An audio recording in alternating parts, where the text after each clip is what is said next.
It's not about how well you do the day before, it's how you respond afterwards. Hello and welcome to Frank Mann Field, where the Cropdusters are set to take on the first place Alexandria Aces. I'm Jish Sokolsky, joined by Jack Feldman for the call tonight. The Cropdusters yesterday had 19 hits, their most in a single game this season. The hitting just seemed to be contagious, Jack. Jish, it was the best offensive performance of the season. We were talking to assistant coach Mike Evans before the game. He said, just goes to show you how contagious hitting really is. Everybody up and down the lineup were contributing, great at-bats. Can't even count the amount of extra base hits, home runs there were. It was truly an unbelievable offensive performance. 3 home runs, 3 guys had 4 hits yesterday. All 3 of them are back in the lineup today. They're up against the Alexandria Aces, though, the best team record-wise in the league, a team that has absolutely shut down these Cropdusters bats. The Crops are only batting 148 against them on the year and have struck out over 22 times in 2 games played. Of course, they are 0-2 against them, including the only shutout loss the Cropdusters have faced. Very important game for the Cropdusters to follow up what they did yesterday with another good performance today. Can really be a momentum-changing type of event for the team. So if they can prove that the offensive outbreak yesterday wasn't a fluke, that would be big. The 2 pitchers the Cropdusters faced went on to be pitchers of the week in the Cal Ripken League, Zach Kwasny and Ethan Hoteling. Today, it's Dylan Young, the lefty from Johnson and Wales, starting for the Aces. He'll be throwing to Max Kalk, the catcher behind the dish. At first base, Kevin Maluski. Second base, Brendan Harity. At the shortstop position, the very speedy J.P. Peltier. We'll talk about him a little later. Manning the hot corner, Michael Powell, and in the outfield from left to right, Andrew Manning, Jamie Quinirons, the powerful bat, and Riley DeCandido, the Cal Ripken League's leading RBI hitter. Starting off for the Cropdusters is the shortstop Josh Reinhold from Christopher Newport University, hitting .273 on the year. But he's been one of the best leadoff guys for the Cropdusters this season. With 20 walks, 15 hits, even 2 hit by pitches, Reinhold finds ways to get on base. He steps into the righty batter's box against the lefty Dylan Young. The sun is tucked nicely behind a cloud here at Frank Mann Field. First pitch fouled off to the left side for strike 1. Reinhold, one of those guys that, like you said, just finds any way he can to get on base, and that's why he's in the leadoff spot. His last hit came 3 games ago against the Big Train, a 3-2 win. The 0-1. Fastball outside, ball 1, to even things up with a ball and a strike. Dylan Young, a rising sophomore at Johnson and Wales, was the Great Northeast Athletic Conference Rookie of the Week back in March 11th. 1-1 slider misses outside for ball 2. Josh Reinhold pulls ahead. Johnson and Wales. Sounds like a law firm, Jish. It does sound like a law firm. It sounds like a country almost. It sounds like one of those islands Great Britain owns. I've never actually heard of that one. I've heard of a lot of these obscure D3s. 2-1. Fastball high, ball 3. Josh Reinhold sees the zone well. You ever get into legal trouble called Johnson and Wales? It's like Celino and Barnes. He rolls off the tongue very well.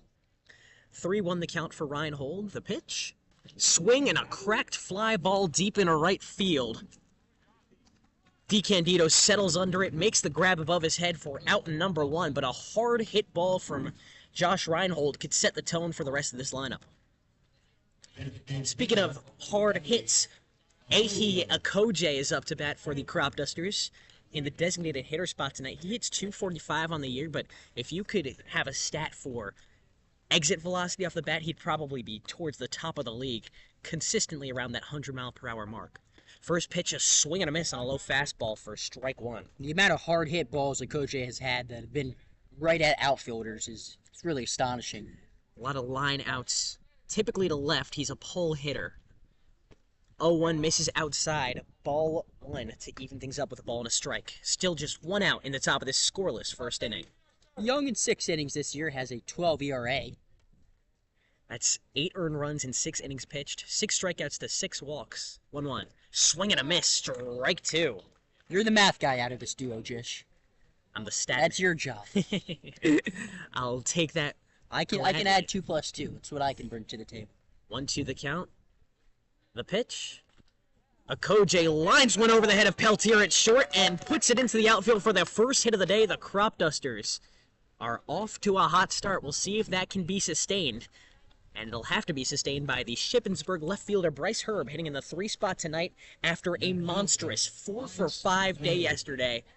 One in which he brought in 2 runners in the 2-hole spot. I really like Okoje's approach with 2 strikes, just slightly lifted that foot down, got it down early, smoked it to left field. Throw back to first, Okoje's fine. He's the lone base runner with 1 out in the top of this first, still scoreless. Bryce Herb up to bat, awaiting the first pitch from the lefty Young, who has long, flowing brown hair that's busted out of that ace's cap. Throw back to first, nothing doing. Okoje is safe, sliding head first back into the bag. Okoje getting a little extra love at the base. He's stolen 5 of them this season, only got caught 1 time. First pitch to Herb. Fastball finds the low corner, strike 1. Just early thoughts on Young. Doesn't seem to be throwing anything that these hitters can't handle. Very different from the previous Aces pitchers they've faced this season. Herb is hitting .333 on the year. We'll see if he can handle what Young's got. Young comes ahead with a strike and no balls. Okoje getting a little bit of the Jaden Newton treatment. It gets into the head of batters. Jaden Newton, a pitcher for the Cropdusters, known for throwing that pickoff attempt over and over. The 0-1. Slider misses away, ball 1. Young does a good job getting ahead of these Cropdusters batters, but comes back immediately with a ball to Bryce Herb. Now a 1-1 count, 1 out, 1 runner on at the top of the first, still scoreless. Herb lines one right into center field, and it falls for a base hit. 2 straight hits. Quinn Irons can't handle it. Bat in center. Okoje rounds for a third, slides down, he's safe. Herb slides into second, he's safe as well. So a single scored to Bryce Herb, then he advanced on the throw from Quinn Irons. Now there's 2 runners in scoring position at the top of the first. The Cropdusters have a chance to take their first run in the first inning. It took them all the way till the top of the 9th for them to get their first runs the last time they played the Aces. What a job by Ehi Okoje. Just making that decision in a split second and not hesitating at all. Got it to third easily. The 2 and 3 get on. They're now both in scoring position. Coy Swanson, the lone lefty in the lineup, playing first base tonight, is up to bat against the lefty Dylan Young. Swanson has come alive as a batter as of late, hitting .283 on the year and leads the Cropdusters with 3 home runs. 1 out, 2 on. Still scoreless. He shows bunt, pulls up as the fastball misses high and inside. Ball 1. Jish, we talked about how yesterday's performance can spark some of these bats, and seemed like it sparked Bryce Herb. 4 hits yesterday, already another one today. His performance yesterday brought his number up to .333 a batting average. Swanson bunts it down the first base side. Fielded quickly by the first baseman Waluski, who makes the throw back home to get Okoje out sliding at the plate for out number 2. It's enough to bring Swanson to first and Herb to third, so there's runners in the corners now with 2 outs. The job becomes a little easier for Dylan Young, but now against Ryan Boma, who is as hot as ever after a 4-hit performance yesterday, he'll have to walk a tightrope to get out of this one. Boma just missed homers on multiple occasions last night. He's on fire. 3 extra base hits. First pitch to Boma. Takes it in the zone. Well-placed fastball right on the black of the zone in the top corner. Strike 1. He's raised his batting average all the way to .300 after yesterday's performance. Boma has to walk a tightrope himself. 2 outs, 2 runners on, still scoreless. Top of the first, he chops it down the third base side. Fielded quickly by Powell, who throws across the diamond for out number 3. The Cropdusters leave 2 on early, but the hits have come already. Already 2 hits for the Cropdusters, but no run score after the top of the first. Runners left stranded in the corners as we head to the bottom of the first. Still scoreless, and Michael Irby set to pitch for the Cropdusters. Stay with us here on YouTube.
Still scoreless. Halfway through the first inning, the Cropdusters left 2 on when we last left you. Now in the bottom of the first, the Aces get their first chances swinging.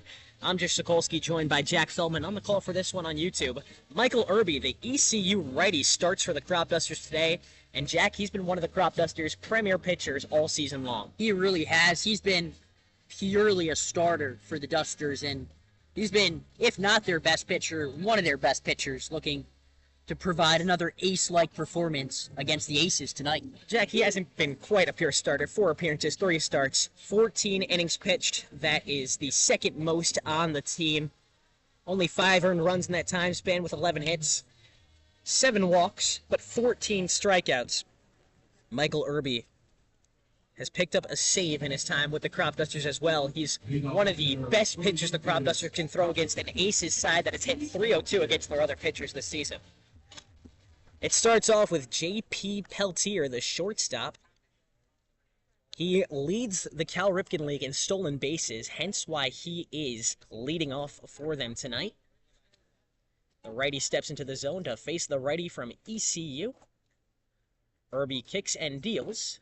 Strikes low for ball 1. You mentioned it, Jish. This is not a guy you want to let on the bases. Jack, the sun is peeking over the left field side. It just emerged from behind a cloud, creating lengthy shadows from left to right. 1-0. Irby misses high and away for ball 2. Tries the fastball twice to no avail. Peltier seeing the zone well. Peltier's hitting .291 on the season with 2 homers, 10 RBIs, 22 steals. 2-0 misses low and away, so a 3-0 count for J.P. Peltier. Michael Irby taking a while to get settled in. 3-0 the count. None on, no outs in the bottom of the first. Irby finds the zone with the fastball this time for strike 1.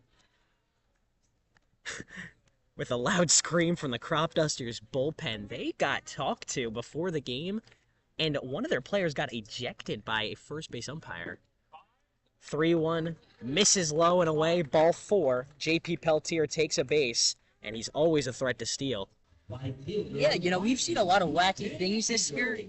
That has to be up there for the wackiest thing we've seen. Just, I'm a little nervous being this close to the field that we could be tossed. The first base umpire is standing diagonal from us. I don't think he could hear if we said anything, but I mean, that from really what I was. heard, it sounded like the ejection was going on during the starting lineups, just because someone was standing on the line. DeCandido lines to first. Swanson thought about turning 2, but instead turns back to the bag, tags up for the unassisted out number 1. That puts DeCandido away off a hard hit ball. Peltier gets the second. That ball was hit really hard. Great job by Coy Swanson. Knock it down and made the right decision just to take 1 at first. Especially with the speedy Peltier. So now it's James Quinirons up to bat, hitting .253 on the year. 20 hits is second most on the Aces, with 3 bombs, also second most. He hits in the 3 spot, takes one low and away for ball 1. Irby's thrown 5 balls to just 1 strike thus far. 1-0 the count, 1 out and a scoreless bottom of the first. Runner at second, the speedy J.P. Peltier. Quinirons takes it low, ball 2. Good job by Irby to wait until Peltier shuffled back to second before delivering. 6 balls to 1 strike for Michael Irby. The Aces are a threat to score first right here with a runner in scoring position. Quinirons takes a pitch inside, but a called strike with the off-speed. Irby sacrifices velo for command and gets some ground back. It's 2-1. 1 out, 1 runner at second base. Aces batting in a scoreless bottom of the first. The pitch from Irby. Check swing, misses low and in. Ball 3, another 3-1 count. This one to James Quinirons, the center fielder from George Mason.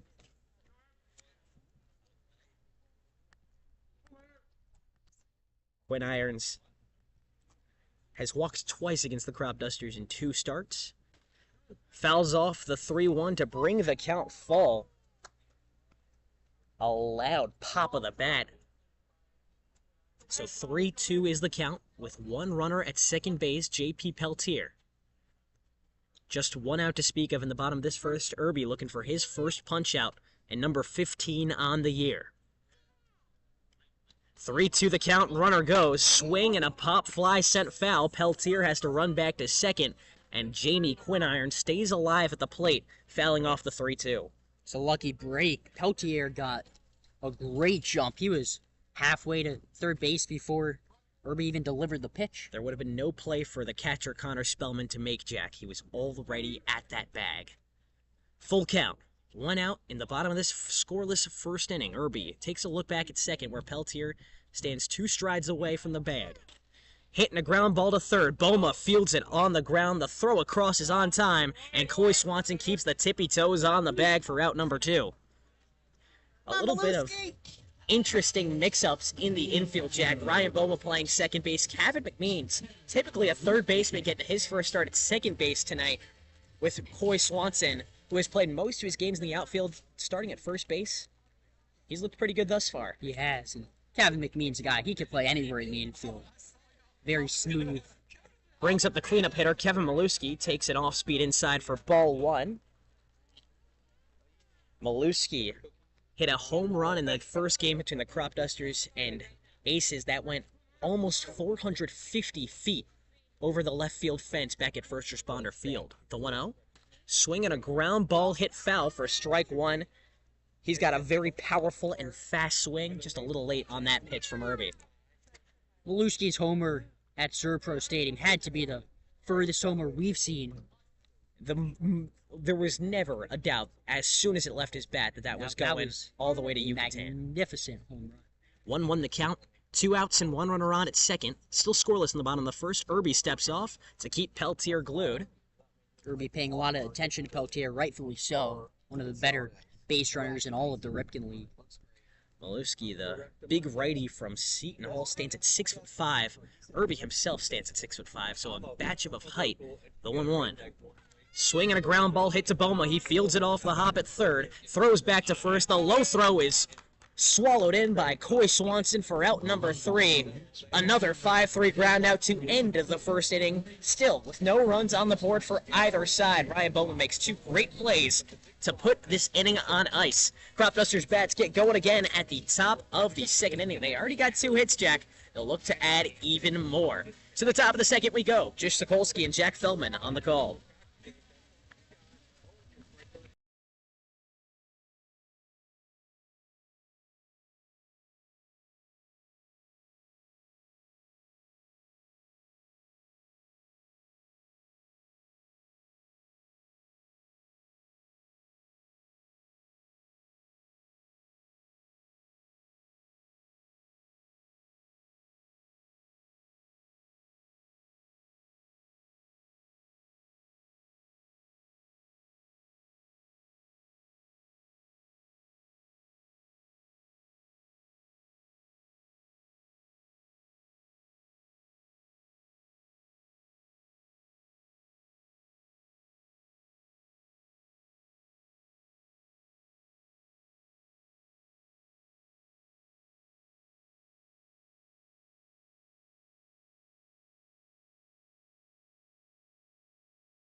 Zeros across the scoreboard. We're at the top of the second inning. Cropdusters to bat next. Jish Sokolsky and Jack Feldman on the call here for this one. Kevin McMeans to lead off the top of this second. Playing second base tonight, despite the College of Charleston product typically playing so well at that hot corner. He gets his first at-bat tonight against Dylan Young, who's already allowed 2 hits. McMeans takes the first pitch inside for ball 1. He's been really impressive at third base this year, getting his first start at second. I'm sure we'll see more of the same.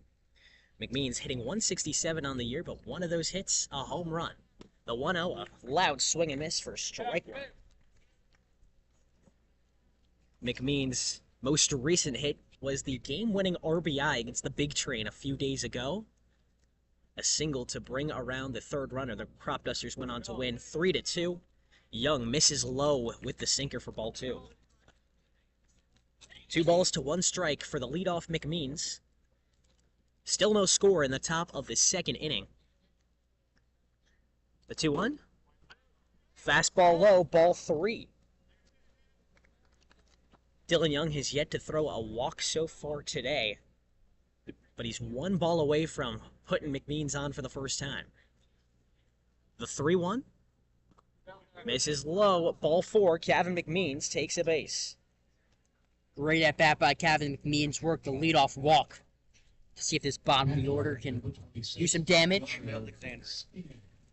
Connor Spellman up to bat. I'm not sure what the PA guy said, but it's Connor Spellman. Wasn't that? It definitely was not that. Up to bat, hitting 105 on the year. The catcher from Jacksonville gets on base via walk, though, more than all but one crop duster. Dylan Young gives Kevin McMeans some love at first base with a throw back.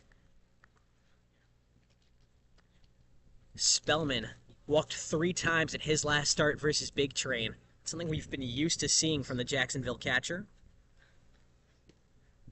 First pitch, a strike inside on the fastball. Great location after just walking his first batter. Dylan Young is in the driver's seat early. No Jish when the sun is tucked behind a cloud. Really a beautiful night here in Alexandria. Only shards of the sun peeking behind that cloud. Spellman fouls off the 0-1 for strike 2. But Spellman has walked 16 times to just 2 hits. I mean, you'll take what you can get, but I'm sure he wants a few more than 2. That's what he was telling us. He's ready for it. 0-2 the count. A great defensive presence behind the dish as well. Catches, handful stealing. The 0-2 misses in the dirt, ball 1. Great job from Kulk behind the plate to keep it in his glove and keep McMeans at first base. He's the lone base runner on in the top of the second. No outs to speak of and no score to speak of between the Cropdusters and Aces. 1-2 the count. Throw back to first. McMeans slides in safely. Dylan Young giving McMeans plenty of attention at that first base bag. McMeans has yet to steal a base this summer. The 1-2 fouled off. Connor Spellman stays alive on a 1-2 count. Wonder if we see Young go back to the breaking ball after Spellman was so ahead of that pitch. 1-2 the count. Spellman has the Jacksonville logo peeling off of his helmet. Think it's time for a new helmet. It might be, or just a new decal if nothing else. The 1-2. Swing and a powerfully hit ball driven deep into the gap in center left. It's back at the wall. It bounces for extra bases. McMeans rounds for third. He stops his run there. Connor Spellman's third hit as a crop duster is a double to put 2 in scoring position with no outs. What a powerful swing from the Jacksonville catcher. Already the 3rd hit of the game for the Cropdusters. The bats seem like they're picking up right where they left off last night. Dylan Young having a rough day early, the Aces ace. Now he's up against the 8-hole hitter Griffin Pouvel, who's looking to keep the party going and bring in the Cropdusters' first run. We're locked at 0 in the top of the second. Runners at second and third with still no outs to speak of. Dylan Young's first pitch to Pouvel. Outside, ball 1. Pouvel leads the team with 19 strikeouts, but his approaches at the plate have gotten so much better as this season has gone on. As demonstrated by him taking that first pitch for a ball, excuse me. 1-0 the count, no outs, 2 on. Swinging a foul ball, strike 1. Pouvel, the rider right fielder, is one of the more underrated speed threats in this Cropdusters lineup. He's typically called upon to pinch run when hitters like Jimmy Kirk get on late in games. 1-1. Ball outside for ball 2. Pouvel had the first steal of the Cropduster season and just kept going from there. Not to mention a great outfielder. How many times this season has Griffin Pouvel made an unbelievable catch? I can't count, Jack. 4 stolen bases for Pouvel this season. The Rider Broncos up 2-1 against Dylan Young. With no outs in the top of this second, Cropdusters threatening for their first run early. Pouvel keeps it on the ground, off the mound, into the air, right to the second baseman Haggerty, who throws across the first. Did Pouvel beat the throw? He did. That scores 1. McMeans comes in from third. The Cropdusters lead 1-0 in the top of the second inning. Off of the infield hit from Griffin Pouvel, it brings Spellman to third as well. Hitting fielder, Seems like everybody, this entire lineup, is hitting balls hard. Another one there for Griffin Puvel. Right off the mound. Now the bottom of the order hitter is Jason Janesco with no outs in the top of the first. He had 4 hits yesterday. We'll see what he can do today. He was the player of the game. First pitch outside, ball 1. The confidence seems to be a little bit shaky for Dylan Young. The Aces, this is the earliest they've allowed a run to the Cropdusters this season, and 4 hits, that's the most they've allowed to them already, and we're already just in the second inning. 1-0 the count. That one misses outside for ball 2, another fastball.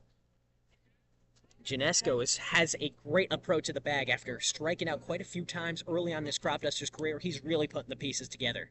One of those guys you would love to see get going, because when he's on, he's a top of the order bat. 2-0. Swing and a miss, strike 1. A fastball low gets by the swing and bat of Janesco. Dylan Young gets some ground back with no outs and runners in the corners. Janesco just needs a fly ball to bring in the Cropdusters' second run. It's 1-0. They just scored their first off of a Puvel hit. That's popped in the air. Staying in the infield, Peltier, the shortstop, settles under it, makes the squeeze for out number 1. Janesco popped it in the air, but just couldn't bring it far enough, and it brings up Josh Reinhold to bat. The top of the order is renewed. Just the first out of the inning, and now Josh Reinhold has an opportunity to drive in another run. These are the situations the Cropdusters have to get better at, with runners in scoring position and less than 2 outs. They were really good at it yesterday. Some timely doubles, some home runs, including the first home run from Jason Janesco. Josh Reinhold cracks the first pitch he sees over the head of the second baseman into the gap in center right. 1 run scores, Spellman from third. Puvel rounds with a head of steam from first. He scores, and Reinhold slides into third safely. A 1-out triple to score 2. Josh Reinhold keeps the party going. It's 3-0 Cropdusters in the top of the second. Baseball really is a silly game, Jish. To go from, a miracle if the Cropdusters scored 4 to 5 runs to now it seems like everybody 1 through 9 is just smoking baseballs. And it's just in the blink of an eye. It's night and day from the last 2 times the Cropdusters played the Aces. They already have more runs now than they did in their last 2 games against them combined.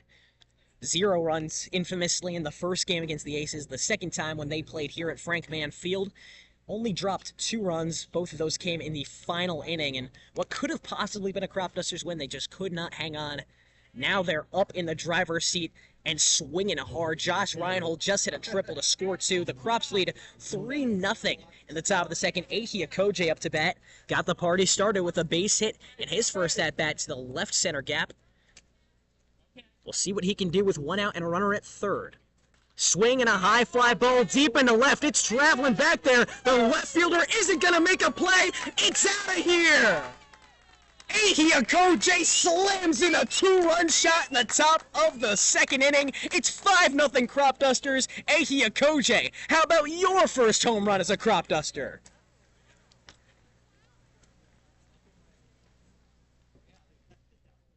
How about that, Jish? Over the scoreboard. That was an absolute shot by Ahia Koje, no doubt about it. And the Cropdusters are starting to look like the New York Yankees over here. This is the hottest we've seen the bats all season. 19 hits yesterday, already up to 6 today, and we're only 1 out into the second inning. They're up 5-0 on the Alexandria Aces. There is a long meeting at the mound, and that's Dylan Young's day. The starter gave up 5 runs in 1 1/3 inning pitched. 1 walk, no strikeouts. Pretty brutal. And it hands the baton over to the Aces' first reliever. That is number 37, Sean O'Keefe, the lefty from George Mason University. And look at that, Toms River, New Jersey. How about that, Jish? I don't think there's been a single player from New Jersey that you haven't pointed it out. Got a rep with pride. You know, we get a bad rep, and see if Sean O'Keefe is a reason why or a reason against it. The Cropdusters lead 5-0 in the top of the second inning. The starter's day is already done. Ahia Koje just hit his first homer as a Cropduster. And Jack, I really wish we had the TrackMan info on that. I would love to see the numbers on that home run. You know, we saw a very similar home run that the Aces hit against the Cropdusters over the left field wall back in game 1 of the year against these 2 teams. a 450-foot shot. If a Kojay's was close to that, I would not be surprised whatsoever. That exploded off his bat. You knew he was due for one soon.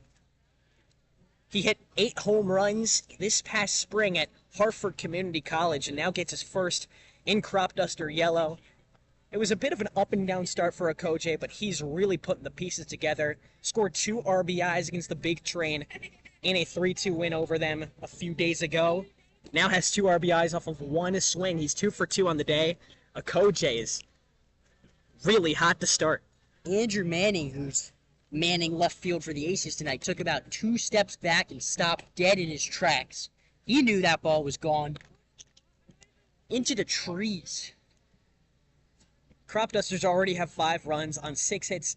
Jack, as he said, it was almost a miracle for the Cropdusters to score more than 2 runs in a game in a really cold stretch to end June where they lost 6 of their last 7. But after yesterday, first day of July, things start to heat up. The Cropdusters also starting to heat up. Scored 14 runs then. They're already up to 5 in the second inning, and now it's Bryce Herb who had a base hit his last at-bat, looking to continue the party. First pitch against Sean O'Keefe with 1 out and none on. First pitch. Strike inside to go ahead of Bryce Herb. This umpire is a unique strike call. Kind of sounds like an animal. I was going to say the same exact thing. The 0-1 misses inside for a ball 1, a pitch almost in the same spot. O'Keefe saw it work one time and tried again, but instead evens things up at a ball and a strike. O'Keefe has seen 9 1/3 in 7 games this season. Goes inside again, finds the zone for strike 2. He's been a good spot reliever, but has allowed 7 earned runs with 10 strikeouts. 1-2 the count. Swing and a high fly ball to center field. Quinn Irons calls everyone off, steps up 2 steps, and makes the catch above his head for out 2. Seems like every out that the Cropdusters are getting right now is either a hard hit ball right at someone or a pop-up that they just miss. Either way, the Cropdusters' bats have been loud. Pop after pop after pop. We saw a home run earlier this inning. The Crops lead 5-0 in the top of the second. 2 outs in now, and Coy Swanson up to bat. Grounded into a fielder's choice his last at-bat on a bunt. Takes the first pitch high and in for strike 1. What type of animal does that sound like?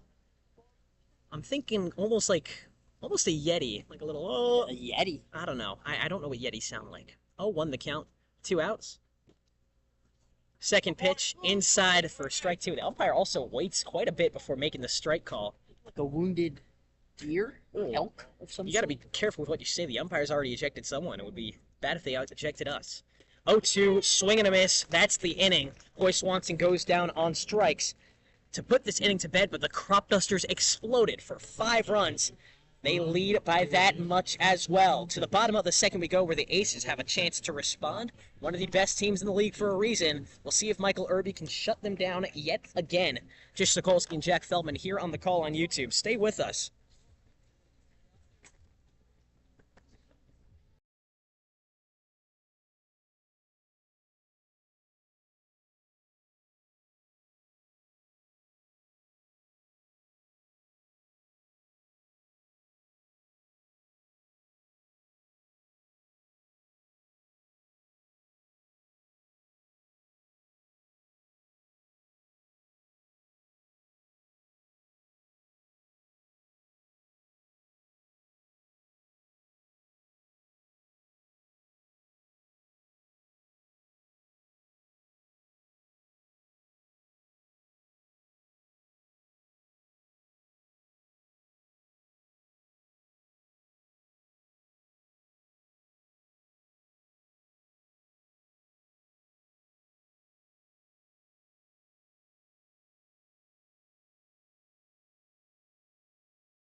Five 0 the Cropdusters lead midway through the second inning. All 5 of those runs came at the top of this frame. Jish Sokolsky and Jack Feldman on the call. Michael Irby on the mound for the Cropdusters for his second inning. Went through the first 4 batters with ease. No strikeouts with 1 walk, no hits for Irby. And a lot of those pitches that he missed were just barelys, pitching right around where he needed to be. And now he can attack the zone, pitching with a 5-run lead. Really seems like the Dusters have just picked up right where they left off. The sun is setting right in our eyes over the left field line here at Frank Mann Field. Temperature not too hot with some cool summer breezes coming into our faces as well. It's a very pleasant evening at the ballpark, to say the least. Andrew Manning, the left fielder who just watched Ahi Akoje go yard, gets his first at-bat versus the Cropdusters now. First pitch from Irby. High and in, ball one to the lefty.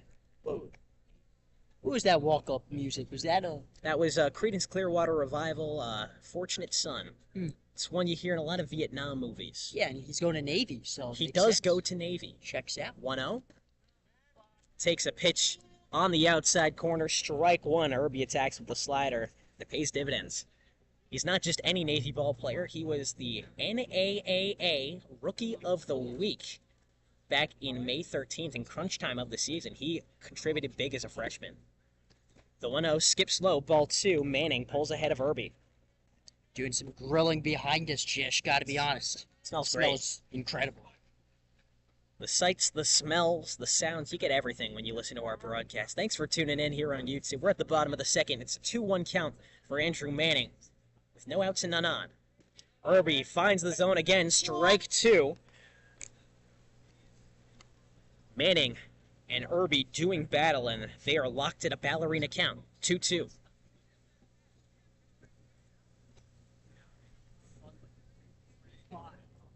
Irby deals from the windup. Foul backwards. He'll stay alive with the 2 balls and 2 strikes. Navigating this Aces lineup is so tough. Irby's done a good job so far, but you just can't give in on any pitch. You have to make perfect pitches. They only scored 3 runs against the Cropdusters last time they played them, but that's not something that can be expected every game. 2-2. Cold strike 3 on the outside corner. Michael Irby dusted him. A looking strikeout for Michael Irby's first. And that puts away the first batter of the second inning. The Cropdusters lead 5-0 in the bottom of the second. Ethan Plyler, the designated hitter, up to bat. I think it's officially fair to say we're battling some adversity here. With the sun in our eyes, I would say us, the broadcast team, are battling adversity. Cropdusters, not quite. Slider cuts inside for strike one to Plyler. Plyler goes to the College of Charleston, another infielder. Sure, he and Kevin McMeans quite familiar with each other. The Cropdusters' second baseman tonight. 0-1 skips low, ball one.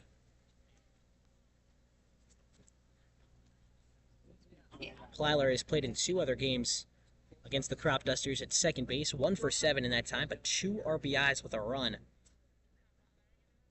1 RBI came in that 3-2 win for the Aces last time these teams played. He fouls off the 1-1 backwards for strike 2. Irby looking for his second straight strikeout and second strikeout of the day. It's a 1-2 count with bases empty. 1 out in the bottom of the second. Crops lead at 5-0. Plyler steps back into the righty batter's box, ready to do battle with the righty pitcher from ECU. Michael Irby rocks back and forth on his 2 feet and delivers from the windup. High and in, ball 2. Irby went with the gas yet again, looking for a swing on the 1-2, but Plyler kept the bat on his shoulder and lives to swing again. 2-2 the count. 1 out and none on the pitch from Irby. Swing and a hard hit ball to Boma at third. He makes the routine throw across the diamond. Swanson extends, squeezes, and puts him away for out number 2. Already the 3rd ground ball of the game for Ryan Boma over at third. 3 for 3. He's shown a lot of versatility in the infield. I know that word is tossed around a lot, but Boma, a second baseman in college, plays at third tonight, and for most of his games as a Cropduster, we talked to Coach Mike Evans before the game, and he said most of these guys came into college as shortstops, and they're just moving them around the diamond to kind of get their feet wet at other positions. Ryan Boma, a prime example. A bunt and a foul for Brendan Harity to start off. The second baseman tonight. Harity hitting only .224 on the season. Trying anything to get on. Tried a bunt single there. Harity has hit a home run this year, though, with 10 RBIs. Playing with elite base runners around him. Fouls off the 0-1 for strike two, and we see how he's gotten those home runs and RBIs with these swings. Hard hit balls. He's pulling all of them to left so far. But he's down 0-2. He's one strike away from ending this inning. Hardy, the Western Michigan senior, had 194 at-bats in college this spring. 58 so far this summer. They trust him in this lineup day in and day out. Irby looking to put him away on the 0-2. Got him looking at strike three. Michael Irby keeps the lead at 5 for the Cropdusters. 2 strikeouts for Michael Irby. It's 5-0 Crops after 2 innings of play, with a chance to pour it on even more when we return for the top of the third. Stay with us here on YouTube. Jish, Sokolsky, and Jack Feldman on the call.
Yeah.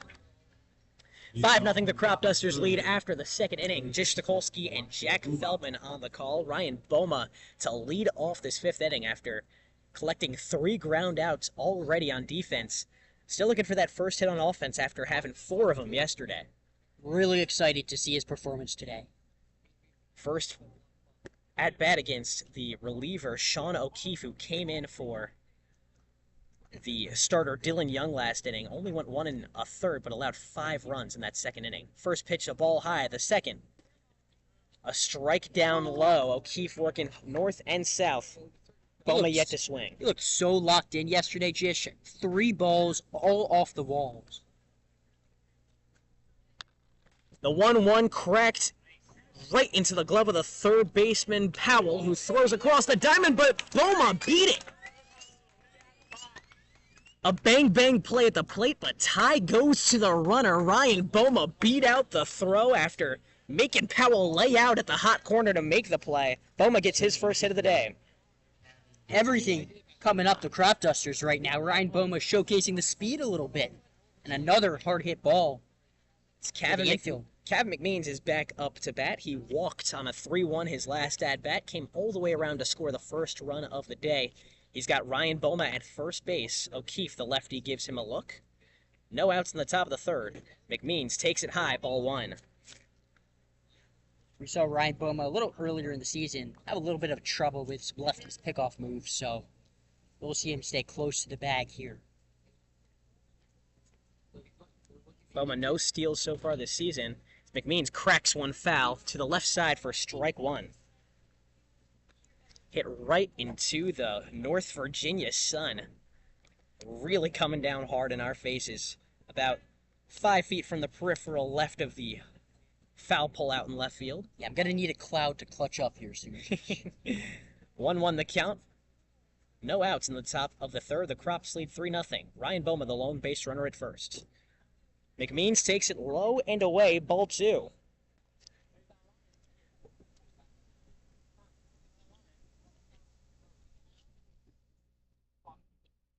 McMeans had only walked twice coming into the day in 9 games, already with 1 walk today.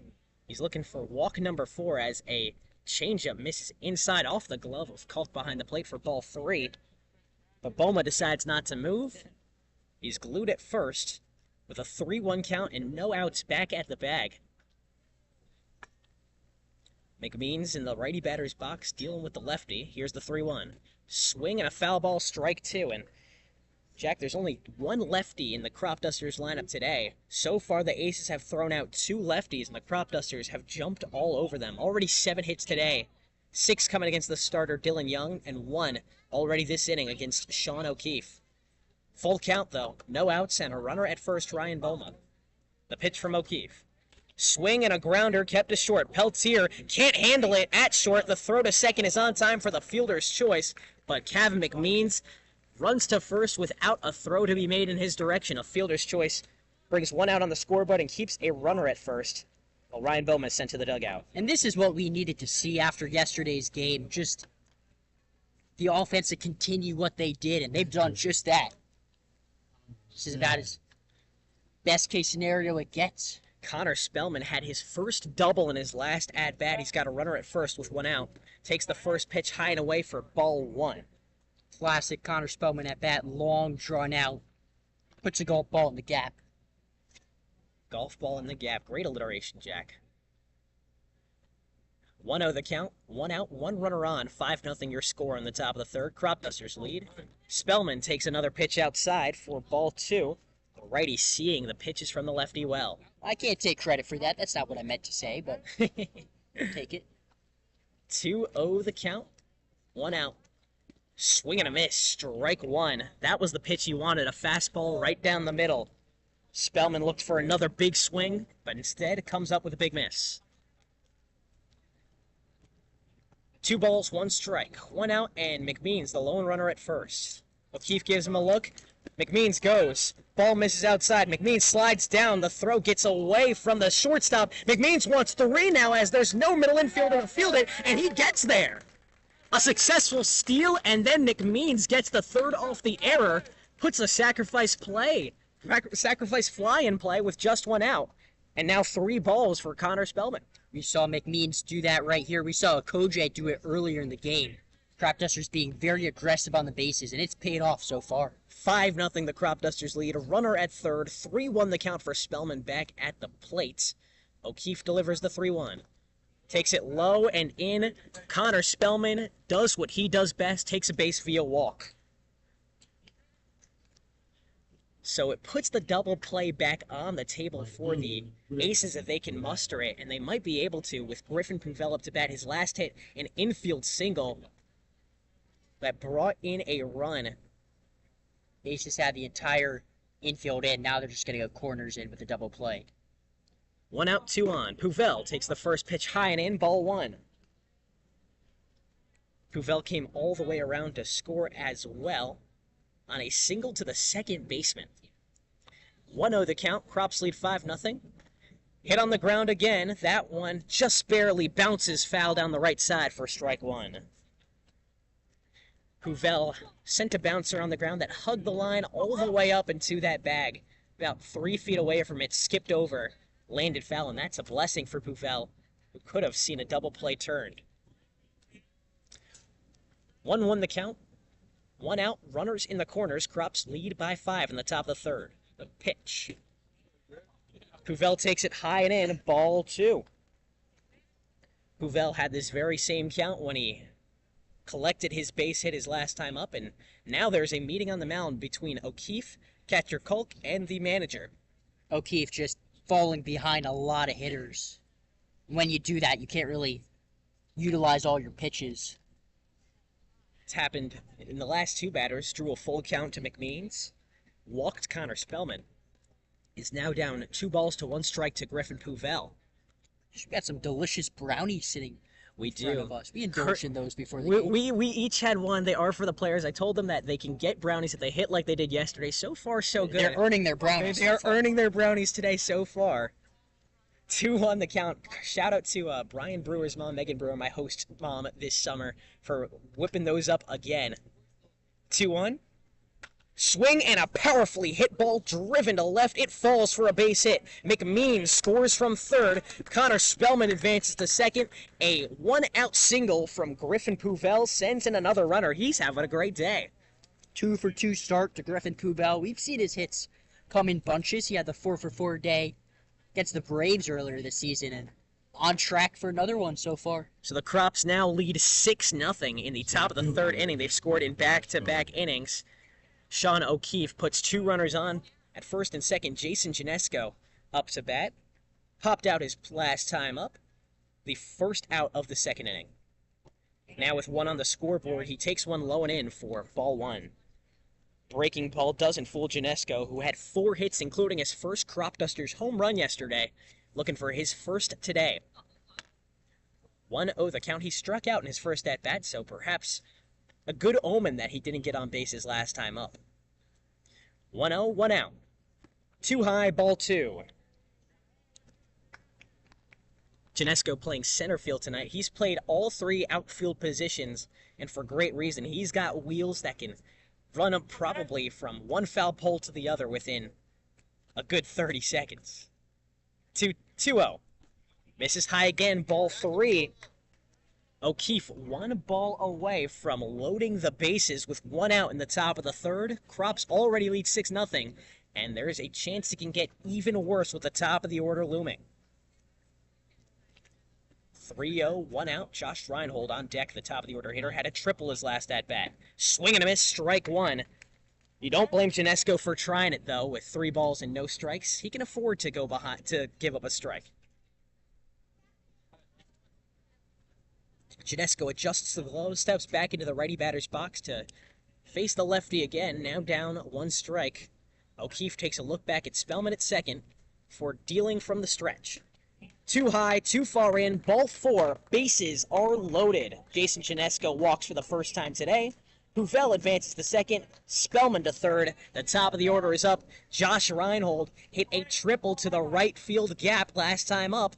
He also smoked a ball in his first at-bat just right at DeCandido, but he's had 2 great at-bats today. With 1 out and bases loaded, he'll need another one right now. He already has 1 home run this season. Another one would bust this game wide open. 8 hits for the Crops so far. Reinhold takes the first pitch in the zone for strike 1. Great placement inside from O'Keefe. That's how he got his strikes when he first started. 0-1 the count, 1 out, bases juiced in the top of this third. Reinhold watches another strike find the same part, strike 2. Reinhold yet to face O'Keefe. He was the second to last batter against the starter Dylan Young, who he tripled off of. 0-2, 1 out. Check swing, did he go? No, he did not, says the first base umpire. Ball 1. O'Keefe was hungry for his first strike, or his second strikeout of the day. Instead, Reinhold shows great bat control and gets on the board. 1-2 the count. 1 out, bases loaded. The pitch. A look in strike 3.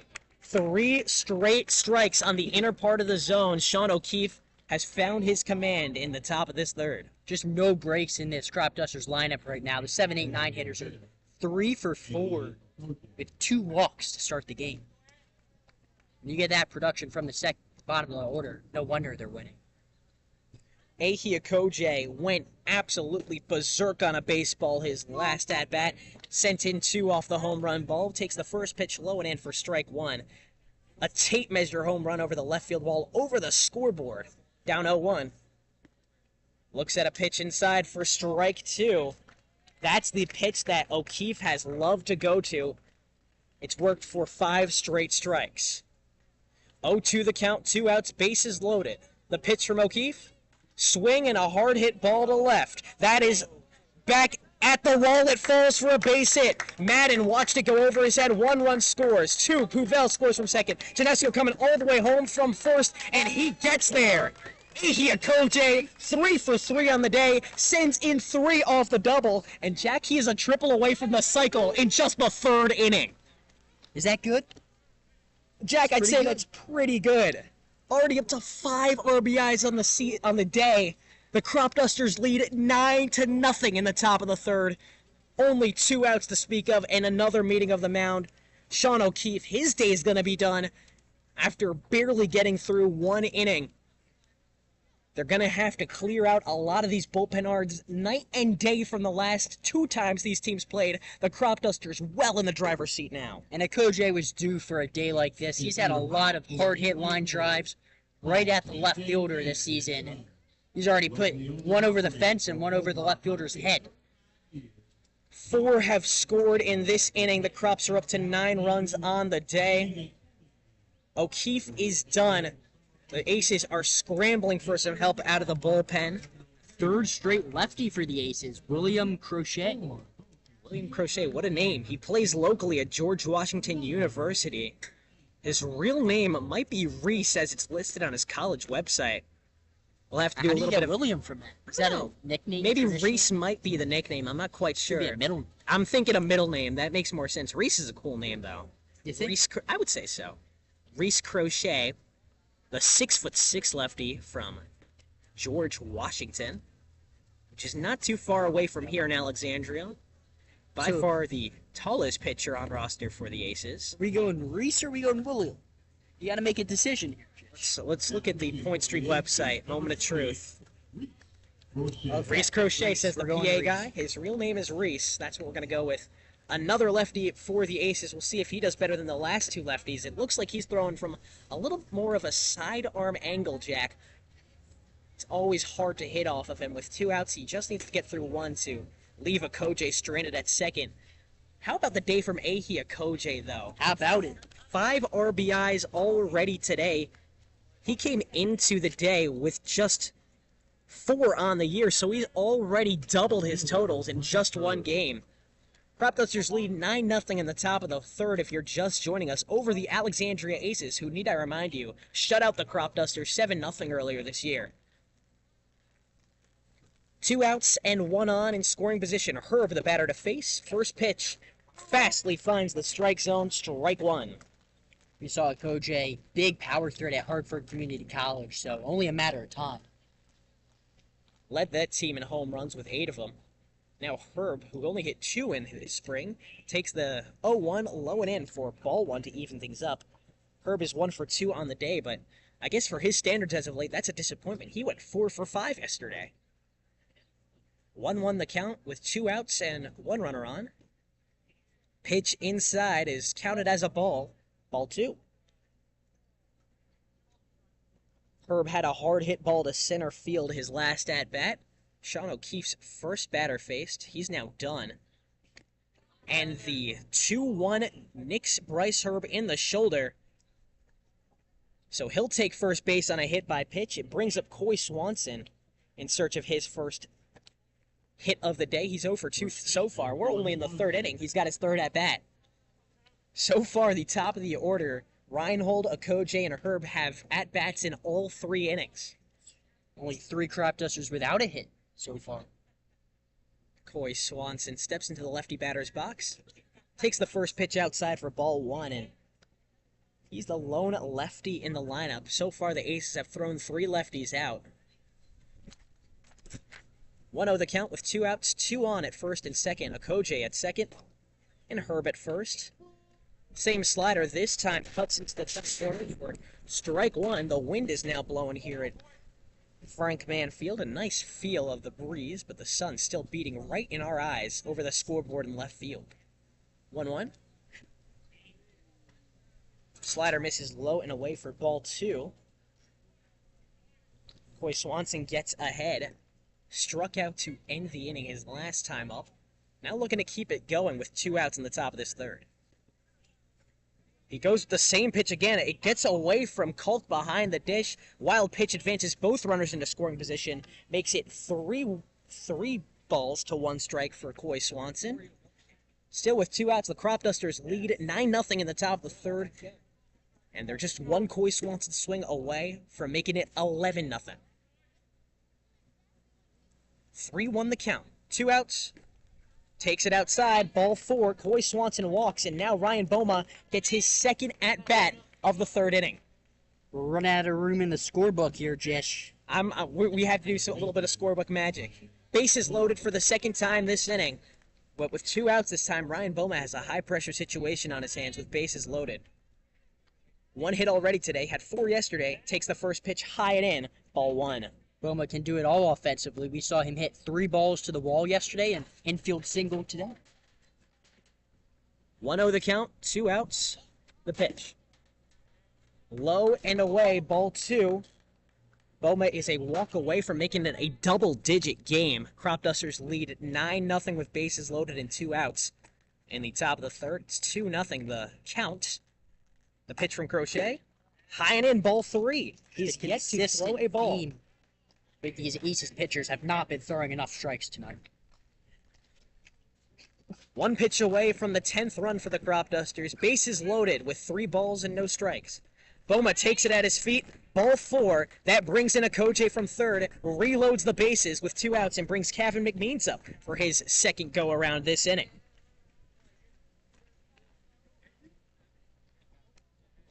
10-0 the Cropdusters lead in the top of the third. 5 runs last inning, 5 runs this time around, 2 outs. So the silver lining for the Aces is it's in theory almost over, but they have to get through Kevin McMeans first. Ground into a fielder's choice for the first out of this inning. Takes the first pitch low and in for ball 1. Another ball from Crochet, just really struggling to find the zone right now. McMeans was the first runner to score for the Cropdusters today on a walk in the second inning. 1-0. Now in the third, he gets his third at-bat. Takes it inside for ball 2. Crochet has thrown 6 straight balls.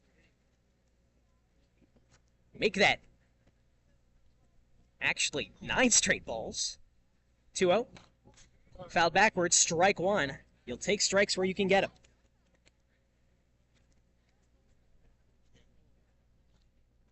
2-1 the count, 2 outs, bases juiced. McMeans has 1 home run this season. Another one would make it 14-0. 2-1. Too low, ball 4. Ball 3, excuse me, getting a little ahead of myself, Jack. 3-1 the count with 2 outs. 1 more pitch can bring in the 11th run for the Cropdusters. Bases loaded. A 3-1 count. McMeans takes it low and in. There's ball 4. Another walk in for a run. That scores Bryce Herb. McMeans takes his second walk of the day. Boma advances to second. Hoy Swanson advances to third. Bases loaded again with 2 outs. Cropdusters lead 11-0 in the top of the third. Connor Spellman, the catcher, up to bat. This game is getting ugly. Spellman takes the first pitch low and in, ball 1. He walked earlier this inning and came all the way around to score. Missing a lot with that fastball inside. 11-0 the Crops lead, 1-0 the count, 2 outs. Check swing, he went around, strike 1. That brings out the applause from the Aces fans still here. Loud applause. They haven't seen many strikes as of late. 1-1 the count, 2 outs, bases loaded, 11-0 game.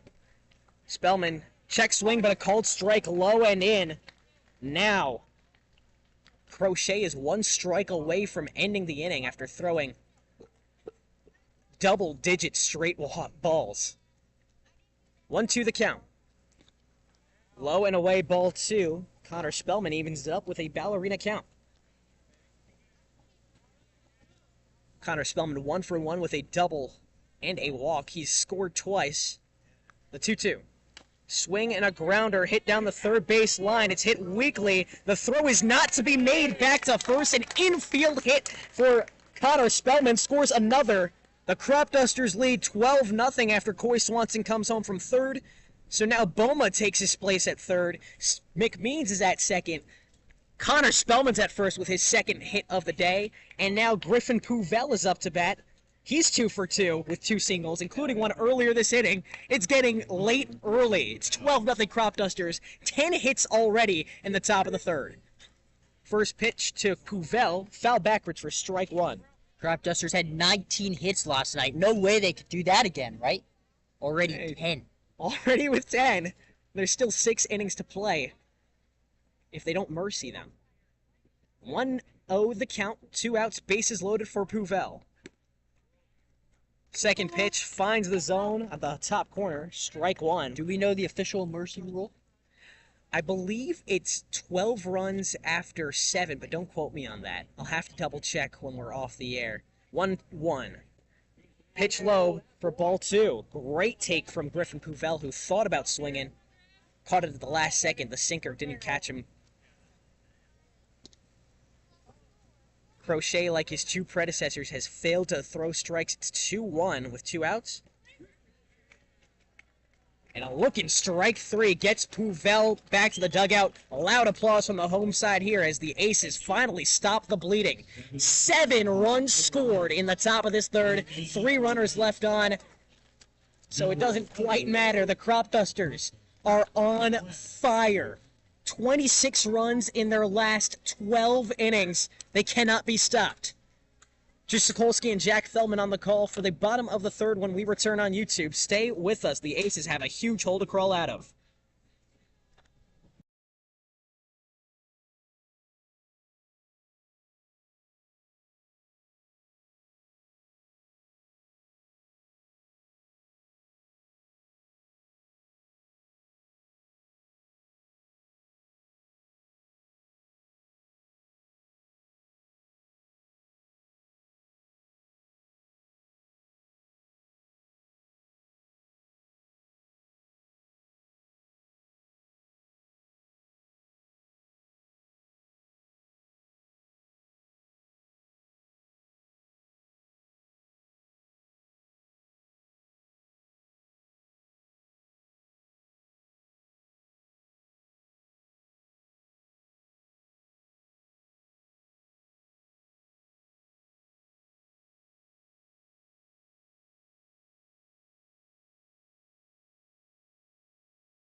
So after sitting for a while, Michael Irby is back out there for his third inning of work. The Cropdusters just put 7 on the board in the top of the third inning. Jish, Sokolsky, and Jack Feldman on the call. Excuse me, everyone. But you think Michael Irby's arm might be a little bit cold after watching the Cropdusters just continue to pour it on after with run after run after run? Jish, I think Michael Irby could have gotten in his car, go get something to eat, come back. He's had ages sitting in that dugout. It's just been night and day for this Cropdusters offense. We can't talk enough about it, but we'll have to talk about the Cropdusters defense now. The Aces still have yet to go through their lineup for the first time. Max Kalk, the catcher, getting his first at-bat. Meanwhile, the Cropdusters have numerous guys in the lineup with 3 at-bats already. We're at the bottom of the third. Kalk, the catcher, to lead off his first at-bat versus the Cropdusters. First pitch, low and away for ball 1. The lefty gets ahead of Irby. Kalk, the catcher, attends Ball State University, originally from Appleton, Wisconsin. 1-0, finds the bottom away corner for strike 1. It's a solid name for a town, Jish. Appleton, Wisconsin. Appleton. And a state known for its cheese. I wonder if they mix those two a lot. As a freshman at Ball State, Kalk went .333. Only 15 at-bats, but still impressive. He laces one down the left field line. It stands fair for a base hit and then some. Kalk rounds for 2 as the left fielder, Herb, can't dig it out of the fence. He eventually throws back in, but a leadoff double for Max Kalk. That's how you start to get back in it. First hit of the game for the Aces. Irby showing that he is human. It brings up Michael Powell, the third baseman, hitting at the bottom of the order. From right here in Alexandria, Virginia, played for Coach Chris Brissett, the Aces coaches in high school. He starts at third base tonight. He's got a runner at second with no outs. And he's a lefty. Michael Irby has faced a healthy dose of lefties. Takes the first pitch in the zone for ball 1. A lot of lefties on both sides of the ball for the Aces in the lineup and on the mound. 3 lefties hitters for the Aces. Powell hitting at the bottom of the order. 1-0 the count. Strike right down the middle to even things up with a ball and a strike. With a 12-run lead, Irby is just attacking these Aces hitters, going right at them. That's the strategy. 1-1 the count. No outs with a runner at second. Irby, a look back and the delivery. Swing and a miss, strike 2. Michael Powell went fishing at a low fastball, but drew up nothing. 1-2 the count. Irby faces another fellow Michael at the plate, and he's 1 strike away from putting him away for his 3rd strikeout of the day. 1-2 the count. Swing and a miss, strike three. Michael Irby got him swinging. Third strikeout of the game for the ECU pitcher. He's been dealing today. The first out is scored in the bottom of the third inning. There's still a runner at second base after Kalk doubled to lead off, and it's back to the top of the order for the Aces. J.P. Peltier walked his first at-bat, and a wild pitch on the first pitch, low and away, brings Kalk to third and brings a ball to J.P. Peltier, who now has the first runner for the Aces 90 feet away at third base, and a sac fly on the table. Cropdusters still lead 12-0 in the bottom of this third inning. But Peltier has a chance to erase the goose egg. 1-0 the count. Ball misses low and away for ball two. He went back to the same exact pitch. Peltier, a near 300 hitter. His reputation precedes him. Irby is throwing all around him. 2-0. Takes one high and in for ball three. Man, to be a fly on the wall in the Cropdusters bullpen right now, I bet they're having some fun. Probably playing hacky sack, maybe playing some games, maybe some Mafia. 3-0 the count. Irby locates the zone on a low fastball. Didn't start off great for them today. You know, anything, maybe even just to stay warm. I think the worst thing you could do as a Cropdusters pitcher right now is get bored. 3-1. Swing and a foul backwards. He brings the count full after Irby went down 3 balls on his first 3 pitches. Now 1 strike away from the second out of the inning and his second strikeout of the day. We have just 1 in the bottom of the third. The Crops lead 12-0 with a runner at third base. The 3-2. Swing and a miss, strike 3. Irby works all the way back and pops his balloon for out number 2. 4 strikeouts on the day for Michael Irby. 2 the last inning, now 2 this inning. Riley DiCandido grounded out his last time up back in the first inning on the first pitch. Same high school as the pitcher right now, Michael Irby. Both went to Cox High School, so Cox on Cox action as the first pitch finds a zone for strike 1. I'd like that one back. Riley DiCandido transferred to VCU earlier this offseason and leads the Ripken League with 25 RBIs. Swings and misses for strike 2, a foul tip. Kalka ran all the way home without realizing it was a foul tip, thinking it was a wild pitch as it got away from Spellman behind the plate. So that saves the Cropdusters a run. They're still pitching a shutout in the bottom of the third inning. It's 12-0 in favor of the away side. 0-2 the count, 2 outs and a runner at third. Irby stands tall and delivers from the stretch. Low and in, ball 1. Spellman blocks it, gets away from him, but the runner at third stays there. The runner at third has the sun basically right over his head. Jacket's almost over. That sun's almost tucked away behind the trees. That'll be a celebratory sign. We're sitting right here on the first base line. 1-2 the count. Swing and a hard hit ball back to first. Swanson fields it, drops it, tosses back to first where Irby covers. An almost disastrous play, but the Cropdusters keep the goose egg on the scoreboard for the Aces on a 3-1 ground out. Great heads up play from Swanson. Great cover from the pitcher Irby to run to that bag to put away the third out. And the Cropdusters, hot as ever, headed to the top of the fourth, up 12. Jish, Sokolsky, and Jack Feldman on the call for this one. Stay with us here on YouTube.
12-0. The Cropdusters lead after third. 3, yeah, you heard that right. The Aces have now already burned through 3 pitchers and roll out a fourth. Their first righty of the day, Jish Sokolsky. Jack Feldman on the call for this one.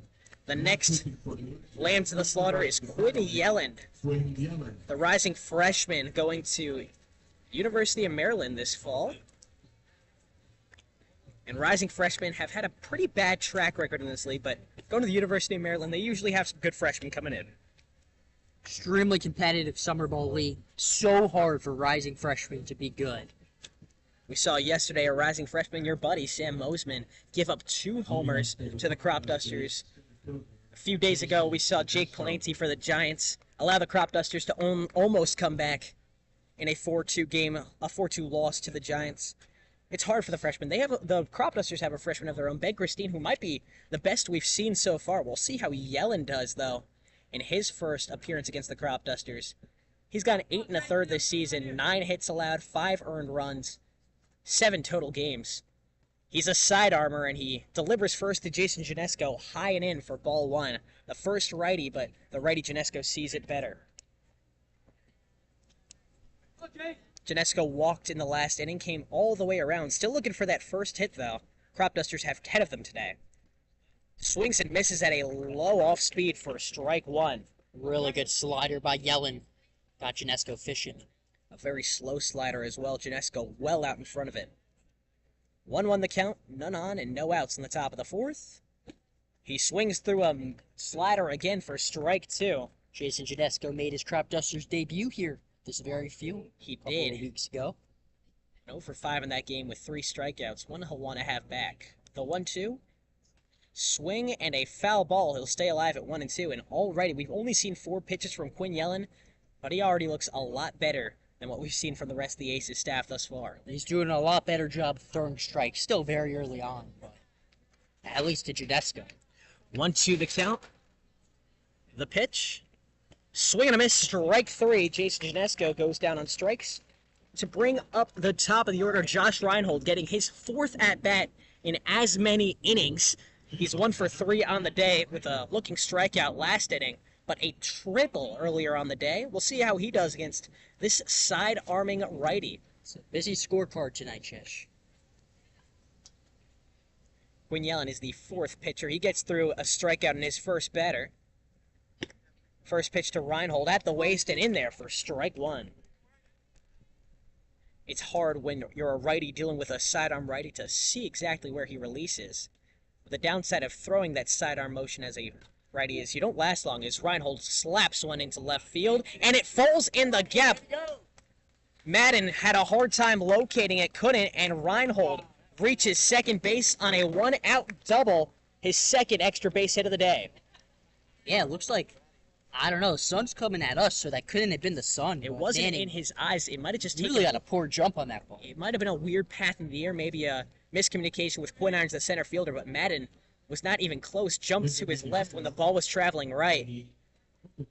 So that is the 11th hit for the Cropdusters. Reinhold's on second with 1 out, and Ahia Koje is up to bat. 3 for 3 on the day with a single, a double, and a homer. 1 out. Takes the pitch inside for strike 1. OJ has some speed. He not out of the realm of possibility for him to acquire the triple. That triple would complete the cycle. We're only in inning 4. 0-1 the count, 1 out, and the runner at second base, Josh Reinhold. Swing and a well-hit ball deep into center. Quinn Iron stares up at it, makes the play, catches the ball. Reinhold thought about tagging up, but stays at second base. A loud line out to the center fielder shows that Ahia Koje is human. He's now at 3 for 4 on the day. Cropdusters still lead 12-0 in the top of the 4th.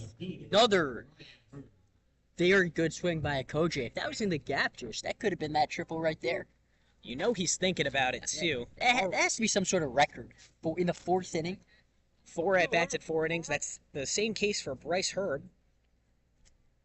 who singled in the 1st inning and then flew out in the 2nd inning and got hit by a pitch in the 3rd. In the 4th inning, he takes the first pitch inside for strike 1. 0-1 the count, 2 outs with a runner at second base, Josh Reinhold. Yellen takes a look back and delivers. Too low, ball 1.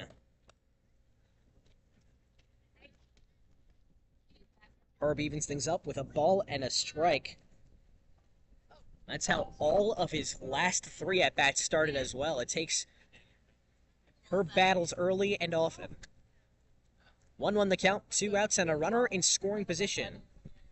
Swing and a miss, strike 2. Yellen got below the bat of Herb, and now he's 1 strike away from ending this inning. Cropdusters lead 12-0 in the top of the 4th with Josh Reinhold on. Herb looking for his first RBI. 1-2, Yellen, the delivery. Swing and a grounder set foul, excuse me. So he'll stay alive with a 1-2.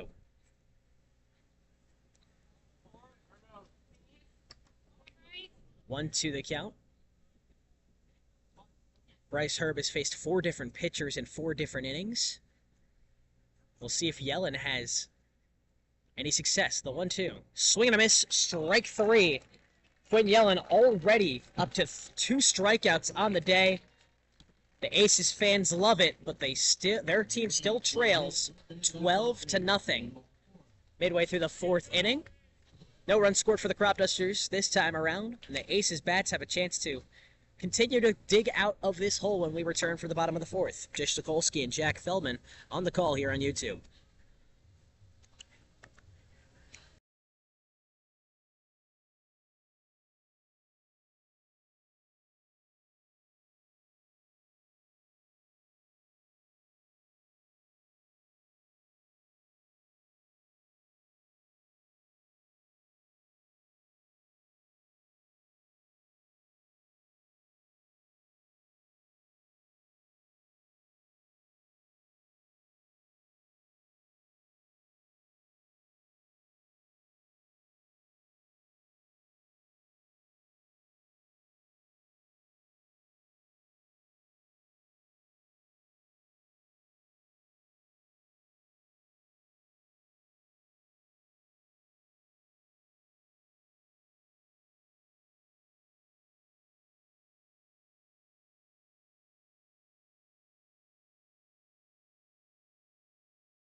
Twelve to nothing. The Cropdusters lead over the Aces halfway through the 4th inning of play. Jish, Sokolsky, and Jack Feldman on the call. Well, the story of the day is the offense, already with 11 hits, 12 earned runs. The pitching and defense has been just as solid, Jack. Had a scare last time, left a runner dangling at third base, but Michael Irby closed the door with a strikeout to end things off and bring us to where we are now in the bottom of the 4th, where Jamie Quinirons, the 3-hole hitter, leads off. Quinirons 0 for 1 of the day, grounded out to third, his last at-bat, but has a lot of power. First pitch, takes it low and in for ball 1. Quinirons led George Mason this past spring in home runs and RBIs. He gets ahead of Irby with a ball and no strikes. The pitch, ball low, ball 2, and Quinirons is one of those guys who was supposed to be a Cropduster last year and has now flourished for another team. There's 2 of those in the league this year, not only Quinirons, but A.J. Martin of the Giants. Both great players. Both great players. The Cropdusters perhaps looking for revenge, though. 2-0, inside ball 2. Ball 3, excuse me. Ace is only going through the order for the 2nd time. Cropdusters already up to their 4th time for that top of the lineup. 3-0, no outs, none on in the bottom of this 4th. Crops lead 12-0. Irby finally buries one low in the zone for strike 1. We saw Irby go down 3-0 to J.P. Peltier last inning before working back and striking him out. He's looking for the same exact thing right here. 3-1 the count. None on and no outs. The pitch. High and in, finds the corner again, strike 2. Irby playing with his food some more. See if he can get one last bite in to send him away on strikes. 3-2 the count. For the leadoff Quinirons, here's the pitch. Swing and a foul ball will do it again. He stays alive with a full count. Michael Irby already up to 4 strikeouts on the day, just 1 walk and 1 hit, no runs scored. Punch-out number 5 looms large. We'll see if he can collect it with one more pitch. Irby nods, dances between his 2 feet, and delivers to the righty Quinirons. Swing and a ball hit in play deep into center field. Janesko runs up, slides on his knees, and makes the play running towards the infield for out number 1. Another great play from Jason Janesko, making up mountains of ground to put him away. Looked like some sort of soccer celebration that Janesko did, sliding on his knees to make the catch. It's one of those generic soccer celebrations, perhaps, but maybe we'll have to ask Jason Janesko in our next interview with him if he's ever played soccer. He was our player of the game yesterday. Got a post-game interview. Perhaps we weren't asking the right questions. Next, Kevin Milewski, who hits the first pitch he sees, and it drops in center field for a base hit. Milewski collects the Aces' second hit of the night. A ground ball. 1-out single to put him on base. With Andrew Manning up to bat. Just really love the walk-up song, Jish. Fits his whole vibe.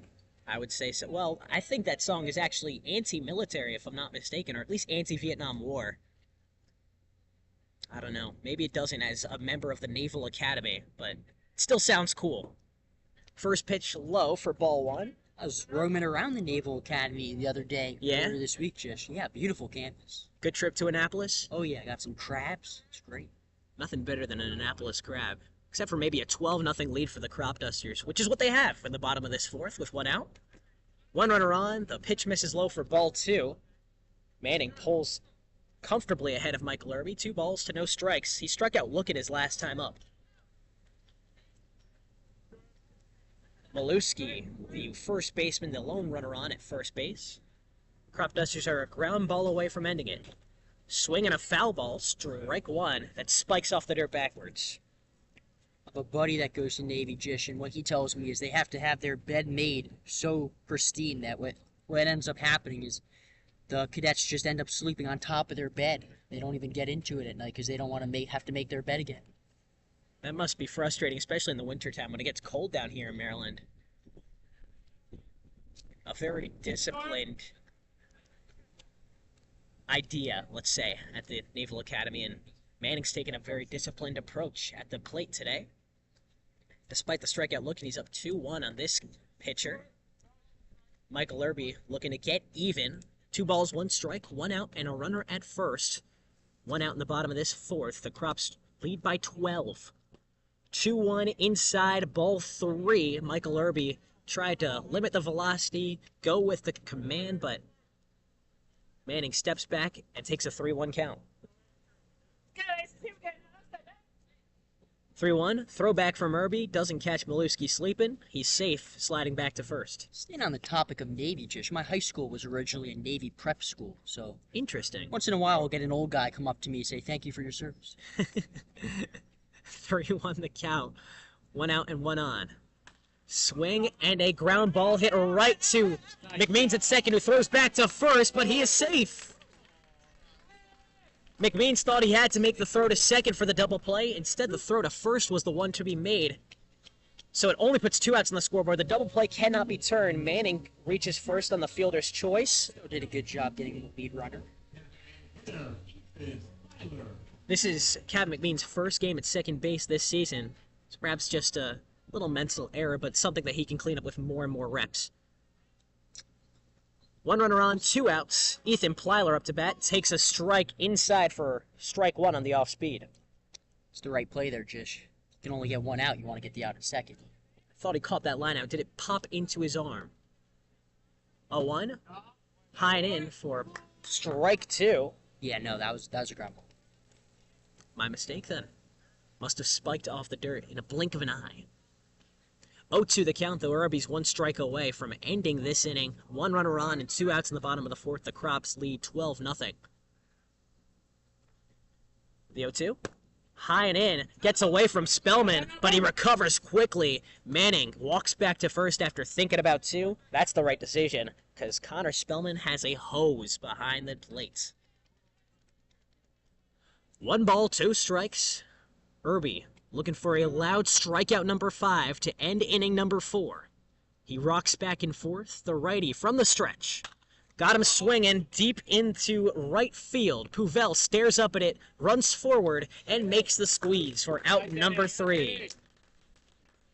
A high fly ball is what puts the Aces away scoreless for their 4th straight inning.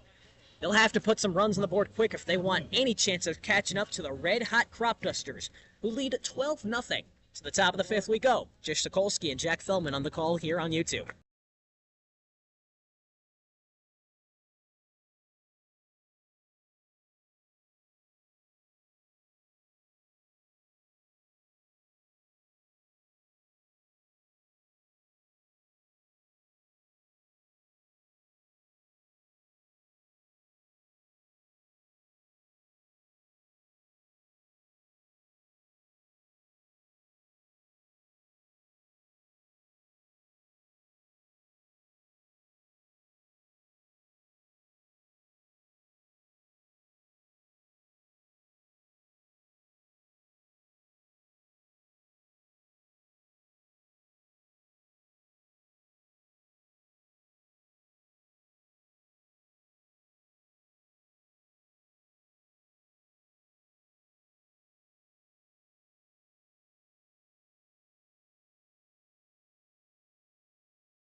12-0, the Cropdusters lead after 4 innings of play. Jish, Sokolsky, and Jack Feldman on the call for the top of the 5th.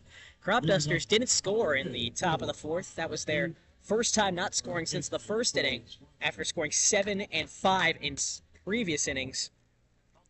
It's all in thanks in part due to the new pitcher for the Aces, Quinn Yellen, on the mound, the side-arming righty. Threw 2 strikeouts in the last frame. But now he's up against the Cropdusters' only lefty, Coy Swanson, searching for his first hit. Takes one in the zone for strike 1. Swanson walked his last time up and came all the way around to score. He's down 0-1 with no outs. A pitch. Swing and a miss for strike 2. Yellen snuck one by him on the outside corner. 0-2 the count. Yellen looking for strikeout number 3, kicks and deals. Too far outside, ball 1. He tried the backdoor slider, it did not cut enough. Coy Swanson gains ground back, it's 1-2. Low and away, ball 2, Coy Swanson evens things up with a ballerina count, 2-2. Cropdusters lead 12-0 in the top of the 5th, no outs, Coy Swanson leading off if you're just joining us here on YouTube. 2-2 the count. Yellen nods, kicks, and deals. Swing and a miss, strike 3. Coy Swanson is put away for his 2nd strikeout of the day. Ryan Boma now steps up into the righty batter's box. With 1 out and none on in the top of this 5th inning.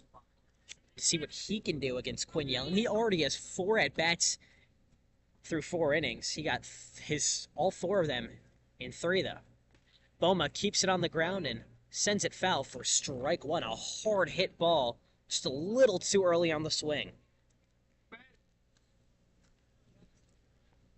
Boma's been one of the hottest batters on the Cropdusters as of late. 0-1. Swinging a high fly ball into foul territory on the right side.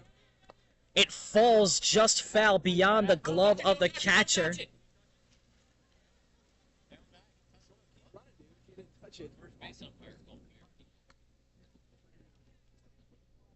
So Ryan Boma settles back to the home plate after a ball went foul. It looked like it landed fair for a second and popped foul, but because it was in the infield, foul ball nonetheless. Boma went through a little bit of a slump for a couple of weeks, and he's already got his average back up to 300. Started hot, and he's the hottest hitter on the Cropdusters right now. The entire Cropdusters hitter. I mean, everybody's they're hot. all seemingly hot.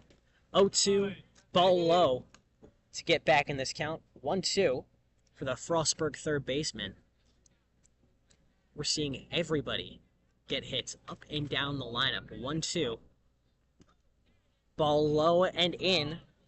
Right on the corner. Umpire makes the decision that it is a ball, so Boma again evens things up. 2 balls and 2 strikes. Back-to-back games with double-digit hits for the Cropdusters lineup. They're just on another planet right now. 2-2, 1 out, none on. Swing and a pop fly ball into the infield. Peltier backpedals onto the grass, puts the glove up, and makes the two-handed squeeze for out number 2. Peltier's Yellen has really come in and pitched well. It's just a little too late for the Aces, but he's been solid. You're absolutely right. He's been solid. No runs allowed. Already up to 3 strikeouts on the day. He's up against Kevin McMeans for the first time, though, the second baseman from the College of Charleston. With bases empty and 2 outs, McMeans looking for his first hit. First pitch settles low for ball 1, although I'm sure he would settle for his 3rd walk of the day or any opportunity to get on base. Anyway, he can help his team out. 1-0 the count. Slider finds his own for strike 1. Yellen really went low. The pitch was released from his kneecap on the sidearm swing, on the sidearm delivery. 1-1. Hit on the ground, foul to the Aces dugout left field. So McMeans goes down to 2 strikes with 1 ball.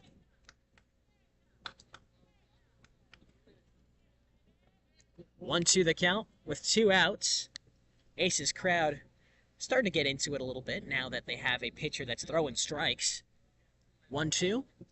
Swing and a miss, strike 3. Kevin McMeans strikes out. That's Yellen's 4th of the day to put the Cropdusters away in this 5th inning. 2 straight scoreless innings, but they still lead at 12-0 midway through the 5th. Stay with us here on YouTube for the rest of this one. Jish, Sokolsky, and Jack Feldman on the call.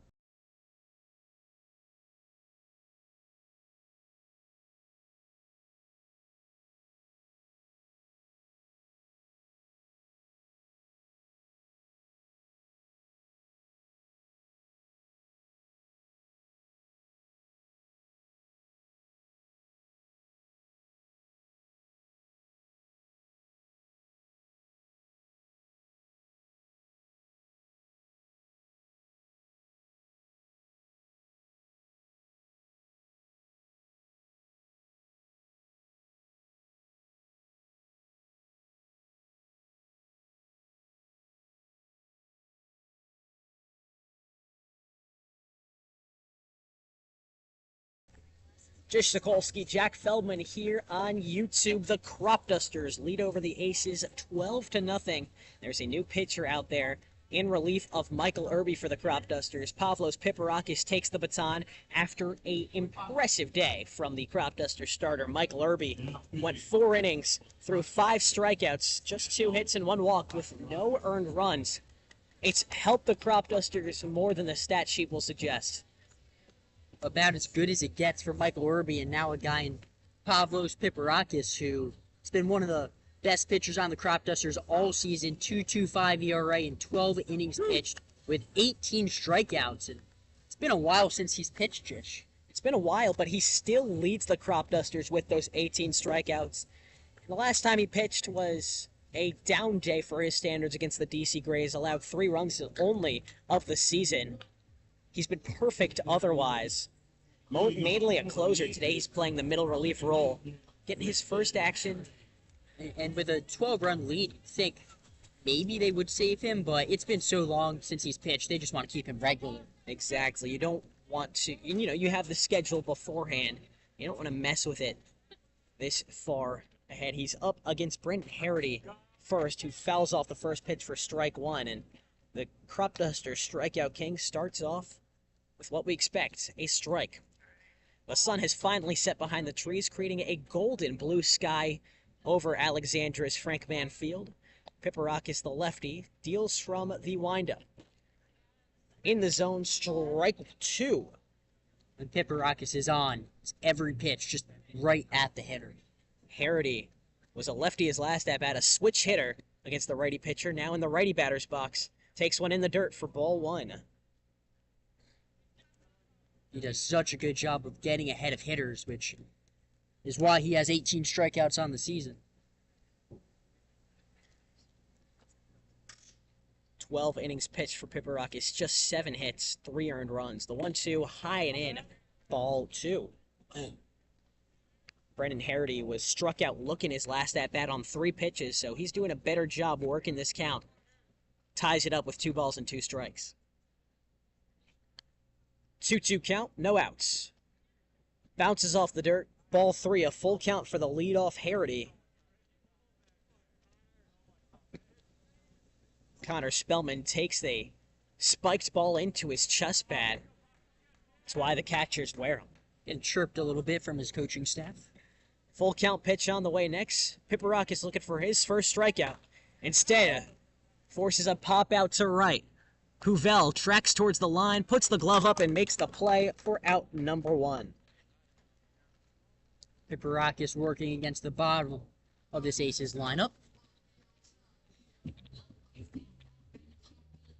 That brings up Max Kalk, the 8-hole hitter for the Aces.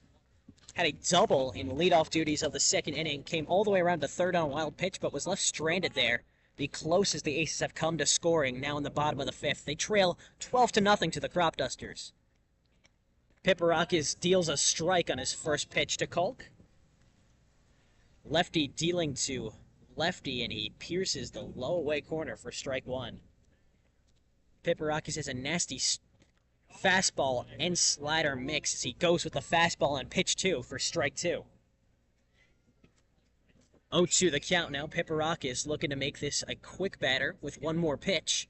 0-2 the count. From the windup he deals. Swing and a miss. Strike 3, a drop third strike. Spellman recovers, throws to first, and makes the play for out 2.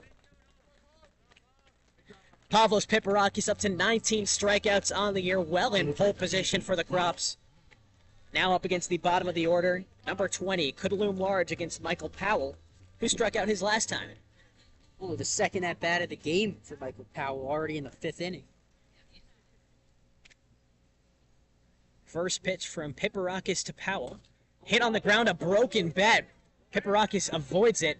The second baseman McBeans fields, scoops, and throws over to first on time and on the money for out number 3, a 1-2-3 inning to put away the bottom of the order. The Cropdusters remain up 12-0 after 5 innings of play. Jish, Sokolsky, and Jack Feldman on the call. Stay with us here on YouTube.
"12-0, you heard that right. The Cropdusters lead over the first place Alexandria Aces after 5 innings.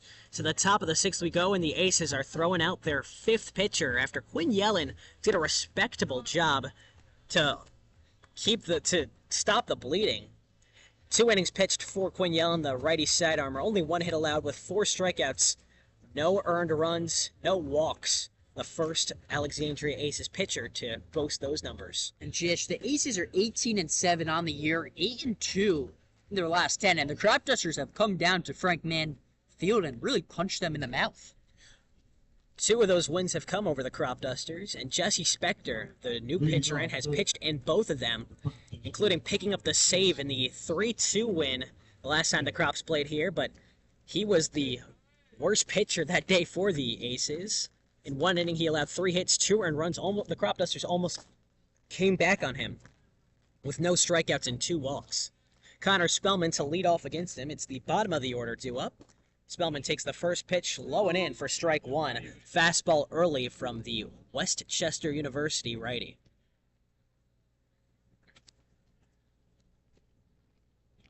Oh, 1 the count. Low and in again. This one sinks too low for ball one. Spellman evens things up. Spector listed at 5'9". I don't know about that, Jish. I think he might be... Actually, I can't even tell if he's taller or shorter. 5'9" might be right. 1-1 is swung through by Spellman for strike two. Listed on the Westchester website at 5'10". Think that's a stretch. 1-2 the count. Spellman has a single and double earlier today. Checks his swing. It sinks low. Ball two. Spellman showing off his keen eye. He's got a double, a walk, and a single in back-to-back-to-back innings. Or actually, the walk and single both came in that third inning where the Cropdusters scored 7 runs. 2-2. High pitch inside, ball three, a full count. To lead off the 6th inning, Connor Spellman on the verge of his second walker, first strikeout. By far his best offensive game thus far, his first multi-hit game as a Cropduster. The 3-2. Skips off the dirt, ball four, Connor Spellman. He walks. Jacksonville catcher already has 2 runs for the Cropdusters on the base paths. Cropdusters haven't scored a run since that 7-run third inning, though, so Griffin Pouvel now has a chance to put the Cropdusters back in the driver's seat. He struck out looking his last at-bat to end that third inning, one of his 2 at-bats in that frame. First pitch, a fastball inside for strike one, right at Pouvel's waist. 12-0 the Crops lead in the top of the 6th. No outs to speak of. As he ropes one into center field, it falls for a base hit. Spellman stops his run at second, and Pouvel gets on base for the 3rd time today, his 3rd hit of the day. Only last week, Jish, it seemed like the entire Cropdusters lineup had went cold, and now it seems like everybody is just hitting every pitch they see hard. 3 hits for Pouvel, 2 hits for Spellman. They're the 2 runners on, and already there's a meeting between the catcher, Kalk, and the pitcher, Spector. That's the 12th hit of the day for the Cropdusters. Their first since the 4th inning. Now here at the top of the 6th, they have no outs and runners at second and first. The bottom of the order up, Jason Janesco struck out swinging his last at-bat. Now has a chance to bring in his first runner on his first hit. First pitch, low and inside, ball one. Janesco walked, but is 0 for 2 otherwise. On a day where everybody's eating, Jason Janesco is hungry. 1-0 the count. Pitch low again for ball two. That seems to be the sweet spot for Jesse Spector, who's missing everything down under. 2-0 with no outs, the top of the order up next. No outs on the top of the 6th, where the Crops lead 12-0. Swing and a miss for strike one, but the pitch goes through the legs of Kalk, a wild one. Puts runners in scoring position with no outs. Double play off the table, and a 2-1 count. Janesco thought he could drive a low fastball. Instead, caught nothing but a whoosh. 2-1 the count. Takes one inside for ball three, right on the line of the zone. The umpire rules in favor of the batter. Seems like every Cropduster hitter is just getting into an advantageous count, Jish. Spellman at third, Pouvel at second, Janesco at the plate. 3-1 swung through, full count on strike two. Janesco, after getting 4 hits yesterday, looking for hit number 1 today in the top of the 6th. Full count on the way. Too low, ball 4. Janesco already started walking down that first base line before the pitch fully crossed. He knew it was a walk and the bases are loaded. Things are getting bad for the reliever Jesse Spector early. Already 2 walks and a hit. And the top of the order up, Josh Reinhold, already with a triple and a double today. So no outs. Still no outs in the top of the 6th, Jack, and the Crops lead 12-0. Silence has fallen over Alexandria. Swinging a foul ball for strike one to Josh Reinhold. getting his 5th at-bat here in the 6th inning. Just if the top of the order can do a job, we might have to start breaking out the trivia. Oh, with the trivia's come out on back-to-back nights. Jack, you've been This way is much more fun. You've been pretty good with the trivia, I'm not going to lie to you. The 0-1, check swing, called strike anyway in the low corner. Jesse Spector gaining his confidence and control back with bases loaded and no outs. I don't know why you would think I wouldn't be good. Well, I don't know, Jack. It's just some obscure knowledge you just knew. 0-2? Low and in, ball 1. Josh Reinhold strikes back. Reinhold is 2 for 4 on the day with a strikeout, double, triple, and a flyout. 1-2 the count. Bases juiced. No outs. The pitch. Reinhold keeps it on the ground to short. Peltier can't snag it off the hop. 1-run scores. Spellman comes home. An error to the shortstop makes it 13-0 in the top of the 6th. The Cropdusters finally get back on the scoreboard. When you're struggling like this in the game, Spector himself struggling, you need your defense to pick you up. Peltier not able to do it.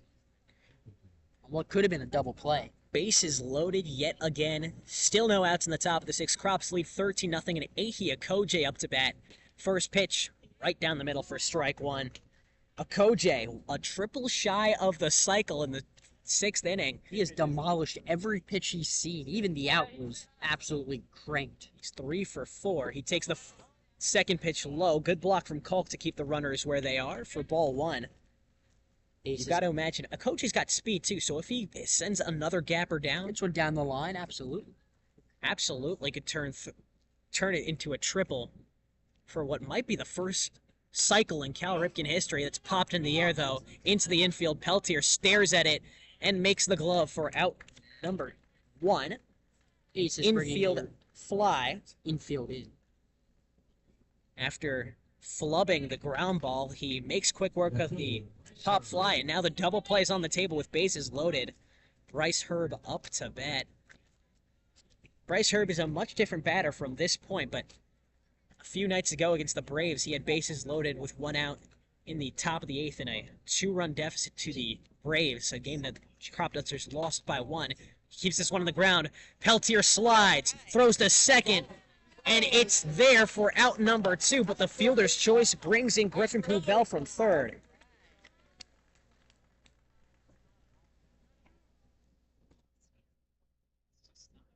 So it's 14-0. Cropdusters on top of the Aces in the top of the 6th. Bryce Herb scores 1 off the fielder's choice, and Coy Swanson is up to bat. 0 for 3 on the day with a walk. 2 strikeouts.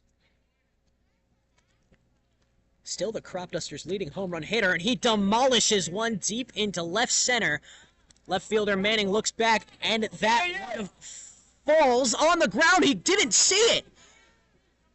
1 run scores, another scores. Herb from first. Swanson slides into third for a triple with 2 outs. I have no idea what happened. How did Manning not find that fly ball? Manning was a good 15 to 20 feet right of the ball. Jason Janesco was looking around like, did he lose it in the lights or something? That was unbelievable. 16-0, the Cropdusters lead off a 2 RBI triple from Coy Swanson. 4 runs already in the top of this 6th. There was a pitcher in the way of me seeing where that ball landed, Jack. I apologize for being late on the call, but that's unbelievable. I thought that was a routine fly out. That ends the inning. Coy Swanson instead gets his first hit of the day, and it's a big one. First triple of the season, second triple of the night for the Cropdusters. Jesse Spector just not being helped out by the Aces defense. They're falling apart here. An error from J.P. Peltier scored 1, the first one, and then Manning in left field looked absolutely lost to bring in 3 more. Boma takes one on in the zone for strike 1, a fastball down the middle. He's had a tough day in left. We've seen him get a bad jump. Now we're seeing him lose balls in the lights, it seems like. He's seen a home run fly over his head, too, the 0-1. Low and in for ball 1. Boma fights back. Cropdusters still have 1 more duck on the pond. With 2 outs, though, Boma has to put one in play to bring him home. That's Coy Swanson at third. Crops lead 16-0. Boma takes one high and in for ball 2. He still could extend the inning with a walk as he jumps ahead 2 balls to 1 strike. You got to see this to believe it. The Cropdusters ahead of the best team in the league, who've looked unstoppable at points as the 2-1 sinks low for ball 3. The Aces once beat the Thunderbolts 21-13 earlier this season. This is a great team. Boma takes a strike low and in for strike 2 to fill up the count. Just they have been the best team in the league. There's no discussion about it. And what the Cropdusters have done today. Full count, misses low, ball 4. Boma gets on base. His second walk of the day. Runners in the corners with 2 outs, and Kevin McMean's up to bat. Jack, the power rankings came out this morning. There were the Aces were number 1 yet again. It's not even a discussion. They're 8-2 in their last 10. They're on top of the division. It's good wins over teams like the Giants, teams like Big Train. They're just demolishing the Cal Ripken League this season. This has to be an anomaly. McMeans chops the first one. He sees the short. Peltier fields it and throws to second for the fielder's choice. Out number 3. Peltier gets a little redemption after the error brought in 1, but Cropdusters score 4 in the top of this 6th. It's 16-0 here in Alexandria in favor of the away side. Jish, Sokolsky, and Jack Feldman on the call here on YouTube. Stay with us.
$16-0, and how sweet it is for the Cropdusters. Jish Sokolsky and Jack Feldman on the call, as the only side is miles ahead of the home team Aces.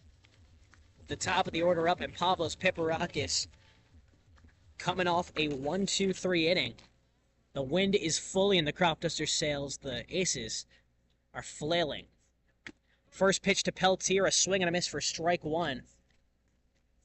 Piparakis easily got through his first 3 batters with a strikeout, a pop-out, and a ground-out. Now up ahead of the top of the order, Peltier. Ball away off the backstop with a thud for ball 1. Peltier 0 for 1 in the day with a strikeout and a walk. 1-1 the count. Piparakis from the windup. High and away, ball 2. Piparakis missed arm side to the righty. Playing this way, it's a shame the All-Star break is coming up. 2-1 the count. The All-Star break's only 1 day, though, so that's a little misleading, Jack. Ball 3. They have 3. Misses high and away. They have a 2-day break. You want to be playing every day the way this lineup is going. Well, they have still a week until the All-Star game. 3-1. High hit, fly ball, set foul for a full count. Now 3-2, and I'm sure the All-Star voters will have to start taking more looks at the Cropdusters now that they've scored 30 runs in their past 15 innings. Absolutely. Unbelievable. 3-2 the count. Too high, ball 4. Peltier takes his second walk of the day. When you talk about Cropdusters that should be up for consideration in the All-Star game, I think you got to talk about Bryce Horud, Hoy Swanson, Carter Hines, Josh Reinhold. There's a I think Leahy Koje is making a case right now. Piparakis on the mound. Piparakis. There's a lot. The two pitchers you've heard today more than likely will be all-stars. Piparakis finds the zone on a fastball to the lefty DeCandido for strike one. I think Ryan Boma has an argument. He's hitting over 300 now. Definitely a lot of Cropdusters who could be in that conversation. There's a runner at first as DeCandido fouls off the 0-1 to make it 2 strikes to no balls. J.P. Peltier at first leads the league in steals with 22 of them. He's been on base twice tonight. Still looking for that first steal, though.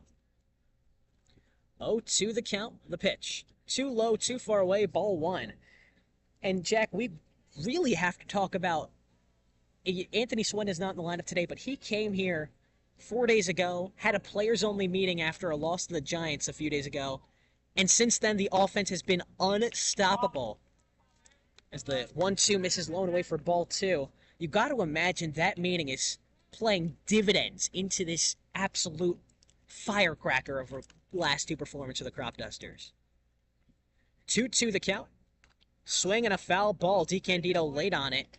Jish, his impact on the team after only being here for 4 days has really been impressive. He's stepped right in to be one of the locker room leaders on the Cropdusters. He was a calming presence. The message to the team was just calm down, have fun, we're playing summer ball. 2-2 misses high above the head of DeCandido to fill the count up. Coach Mike Evans was telling us is he's such a smart baseball player, such a smart hitter. Guys really look up to him, ask him a lot of questions. Full count, no outs, 1 runner on. The pitch from Piparakis. Too low, ball 4, 2 straight walks to start off the bottom of this 6th inning. Something you do not see from Piparakis that often. Most of them came from full counts, though, so he's working hard. It's just the batters who have a better eye for it. But is it too little too late? They trail 16-0 in the bottom of this 6th.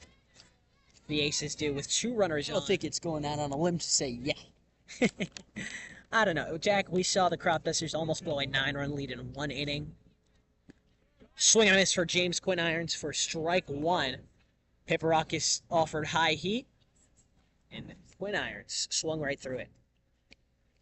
Quinn Irons, the 3-hole hitter, 0 for 2 on the day, with 2 runners on and no outs. The pitch takes one in, but a called strike 2. He had to scooch back, but the umpire says it sliced through the zone. Piparakis up 0-2 against James Quinn Irons, looking for his second punch out of the day. 0-2 with runners at first and second. High ball to allow Quinn Irons to breathe a little bit. Ball 1. 1-2 the count. Peltier at second, DeCandido at first. 1-2, swung through, strike 3. Piparakis is the first Cropduster pitcher to reach 20 strikeouts on the season.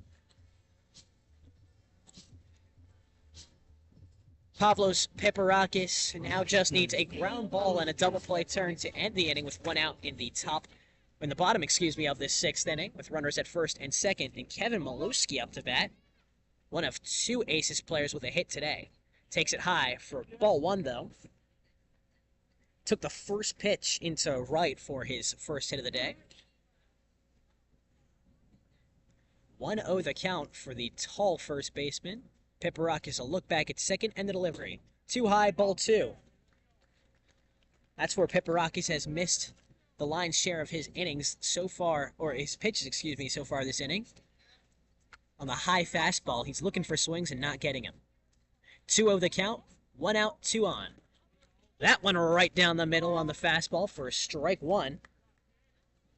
The umpire makes that strike call. It looks like he's looking right at us, and it looks like he has some anger in his eyes when he makes it, too. A little scared, Jish? I don't know, man. I'm lucky there's a fence in front of us. Let's just say that. 2-1 the count. That one just barely doesn't hit Maluski at the plate. Piparakis really working that inside portion of the strike zone. 3-1 the count. Runners at first and second. Cropdusters lead 16-0 in the bottom of the 6th. The Aces have a chance to hatch the goose egg on the scoreboard. 1 out, 2 on. Piparakis, the lefty, takes a look back and deals. Swing and a miss for strike 2. Come on, finish. The high fastball was too tempting for Maluski, who pounds his chest with the fist, steps back into the righty batter's box, looking to deliver on a full count, the 3rd full count of this inning so far for the Aces batters. Piparakis a look back in the 3-2. Too low, ball 4. 3 walks to load the bases for the Aces. So now Spellman and Coach Evans will talk with Piparakis before facing off against Andrew Manning, who's 0-2 on the day. The left fielder has made some bad plays on defense. He's had a tough day defensively, trying to make up for that on the other side of the ball. He's struck out looking and grinded into a fielder's choice. 3 straight walks with a strikeout in between for Piparakis on full counts. Now the home plate umpire is going over to break it up at the mound. Piparakis, of course, staying out there. If anyone can get out of this jam, it's him. All he needs is 1 ground ball with force existing at every square base and 1 out. Cropdusters lead 16-0 in the bottom of the 6th, but that 0 is looking ever so changeable on the Aces side of the scoreboard. Manning stands in the lefty batter's box versus the lefty Piparakis. First pitch. Fastball barely inside, ball 1 right off the corner. Manning ahead of his lefty counterpart Piparakis. 1-0. High heat, too high, ball 2. So now a walk would bring in the Aces' first run here in the bottom of the 6th. Would be a small step in what would be a giant leap. 2-0 popped in the air into the infield. Reinhold, the shortstop, settles under it for the infield fly. Good for out number 2. Keeps the runners glued. And the bases loaded with 2 outs. This is a huge opportunity for the Aces to come back. But they have very few options to bring in these runners. Piparakis 1 out away from getting out of the inning unscathed. Ethan Plyler, the designated hitter, has the inning on his shoulders. Bases loaded and 2 outs. A 16-0 ball game in the bottom of the 6th. First pitch from Piparakis. High and away, ball 1. 1-0 the count. 2 outs, 3 men on. The 1-0. Swing and a miss, strike 1. Weiler is popped up and grounded out earlier today. 1-1 the count now. Piparakis gets even with a swinging miss. 1-1. Fastball called strike 2 on the high corner. Piparakis 1 strike away from exiting the jam unscathed. Plyler, though, just 1 good swing from bringing in the Aces' first runs with 2 outs in the bottom of the 6th. Piparakis shakes off the first pitch from Spellman before settling in and delivering. 1-2, a little too low right off the corner for ball 2. Another ballerina count, 2-2. This has been the best offensive inning for the Aces thus far. Bases loaded with 2 outs, 2 strikes, though, at risk of squandering it. Instead, a deep hit ball is sent foul over the wall, though, in left field. An encouraging sign for the Aces, just barely poked foul. So that draws some applause from the Aces crowd, although it'll just reset the 2-2 count. Plyler showing he's got the timing down, just needs to put it in play now. 2-2. Bases loaded, 2 outs. Crops lead 16-0. Swing and a miss. Strike 3. Pavlos Piparakis spoils the party. All 3 bases left full as we head to the top of the 7th inning, where the Cropdusters hold on to a 16-0 lead. Jish, Sokolsky, and Jack Feldman on the call for what's turning into an onslaught. To the top of the 7th we go. Stay with us on YouTube.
Tucker Narkinski, the latest pitcher out there for the Aces. He's staring at a 16-0 hole in the top of the 7th to the Cropdusters, who have been on fire. Jish Sokolsky and Jack Feldman on the call. Tucker Narkinski, the latest bullpen arm out there, the righty from Tallahassee Community College, looks to see if his day is any better than some of his past relievers who have given up 16 runs. And Jack, if you're the Aces, you're going through almost all of your bullpen arms. The depth has to be running thin for the Aces now. Yeah, this is a game that's going to affect them for the next week or so. They really have used a lot of this bullpen.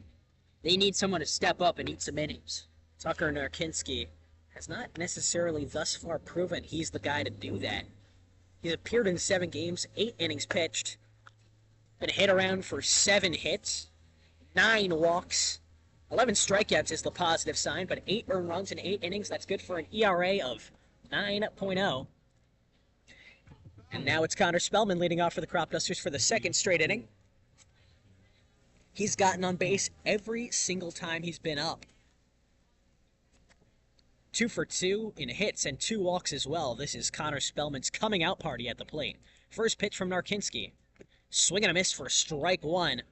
A hefty swing from the Jacksonville catcher, but only catches a sliver of the ball and fouls it backwards. Just looking around the Ripken League, Big Train is up 8-1 against the Braves in the bottom of the 4th. Senators are beating the Giants 3-2 in the bottom of the 5th, and the T-Bolts are up 6-5 against the Grays in the bottom of the 4th. That is a big game for the Senators and Giants. The Senators, the worst team by record in the South, up against the best team in the North by record. 0-1 buried into the bottom corner for strike 2.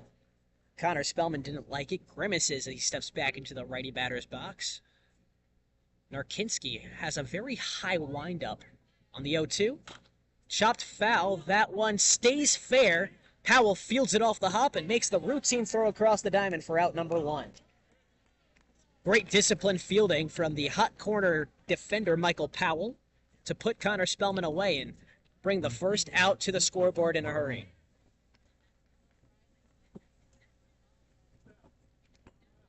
Griffin Pouvel up to bat now. He is 3 for 4 on the day. Came into the day with just 9 hits on the season. He's known to just go off randomly for multi-hit games.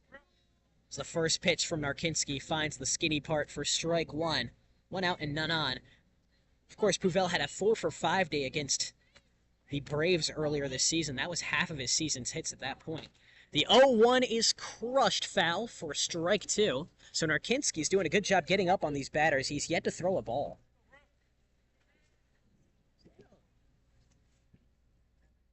Caleb Menino with the bat?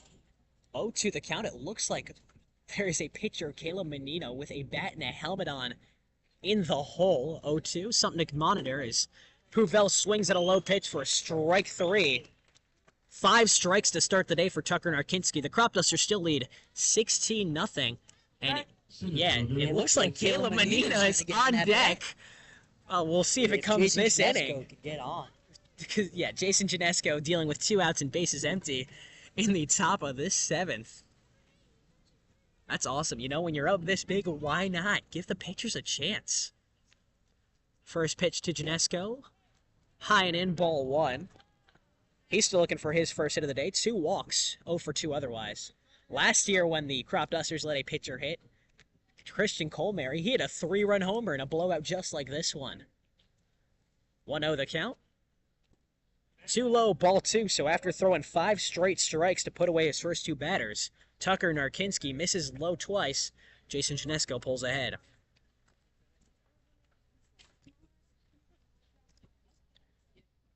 2-0, 2 outs. Swing and a high fly ball to left field to right field, where DeCandido backs up and makes the play for out number 3 on 1-2-3 inning for the Cropdusters, who are put away with no runs and no hits at the top of the 7th. To the bottom of the 7th we go. The Cropdusters still lead 16-0, and when the batters return, we might see a pitcher go out. Jish, Sokolsky, and Jack Feldman on the call for this one. Stay with us here on YouTube.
"16-0, the Cropdusters lead." Yes, 16-0. The Cropdusters lead in the bottom of the 7th. Jish, Sokolsky, and Jack Feldman on the call for this one. New pitcher on the mound. Pavlos Piparakis' day is done after 3 innings pitched.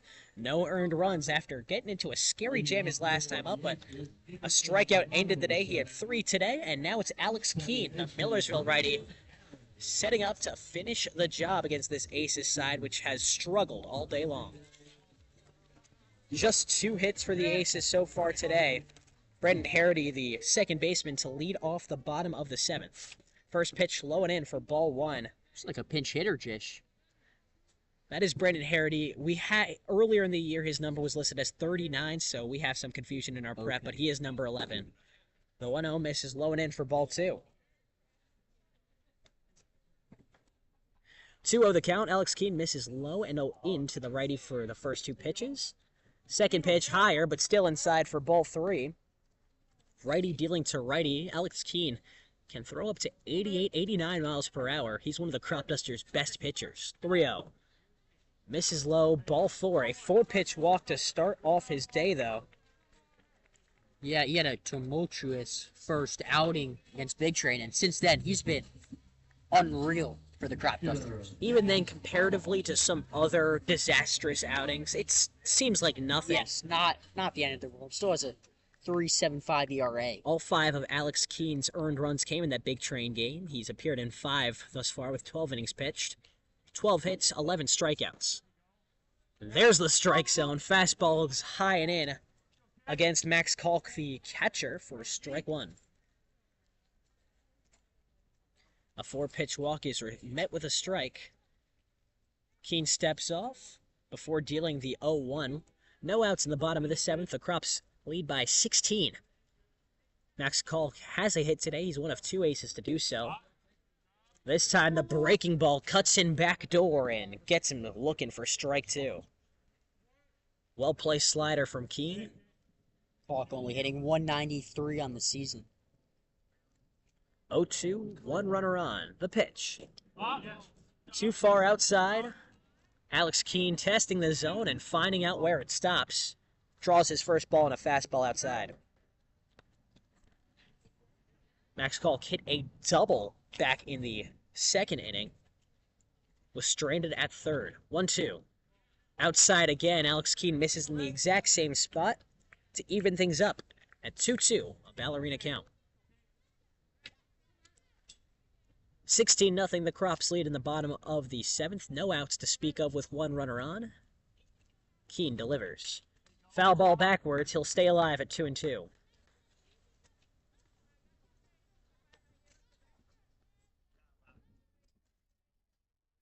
Two to the count. You can hear a pin drop here at Frankman Field, aside from the murmuring of a child and a Aces fan. Only 2 voices to be heard, and perhaps the umpire. 2-2 kept on the ground to short. Reinhold fields it off the hop, makes the throw to second for 1 out, and that is all she wrote as Kalk beats out what could have been a throwback to first. So that puts the first out on the scoreboard on a fielder's choice. Brings Brendan Harity back to the dugout, and the bottom of the order out, Michael Powell, who made a great defensive play, the top of this frame. Now sees what he can do with the bat. He's 0 for 2 on the day. With a runner at first, he swings and powers one into shallow center. Janesco stares at it as it falls for a base hit. The Aces have 3 on the day now. So Mikey Powell at the bottom of the order puts one on, sends Kalk to second, and brings up the top of the order with 1 out. A well-hit ball to center field. Now J.P. Peltier up to bat. Walked his last time up, 0 for 1 on the day with 2 walks. It's crazy to think about as Peltier pops up the first ball foul. Right into the grass behind us in right field for strike 1. Now, all of the Cropdusters runs have just come in 3 innings, but when you score 16, you don't really need that many more. 0-1 the count with 1 out, 2 runners on. The pitch from Keene. Too high, gets away from Spellman. A passed ball puts runners in scoring position and takes the double play off the table. In and out of the glove of Spellman behind the dish. He'll now talk with his righty Keene back at the mound before... I think that might have been a cross-up. Perhaps a little bit. They're just going over the signs again. Umpire quickly breaking up this meeting. Appears as though he has some words for Alex Keene. I'm not sure what he's saying, but he's speaking pretty animated. Yeah, probably. That's what it looks like. The body language doesn't seem anything serious.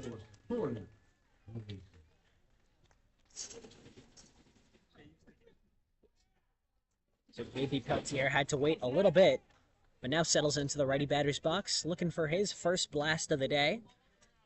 He's got runners at third and second, in scoring position.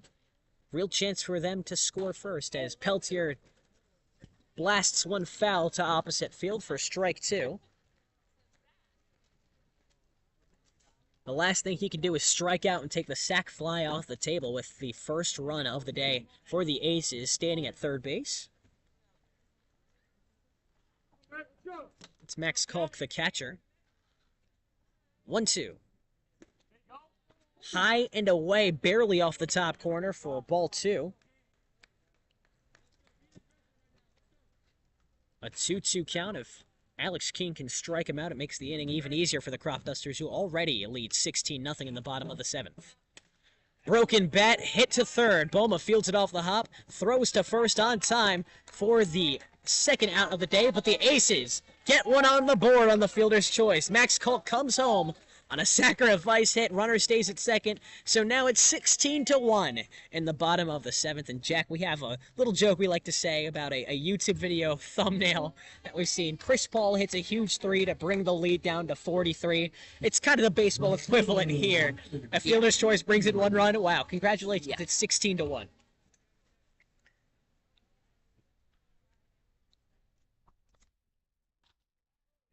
Riley DiCandido powerfully fouls one off to left field for strike 1. He's looking for his first hit of the day after walking his last at-bat.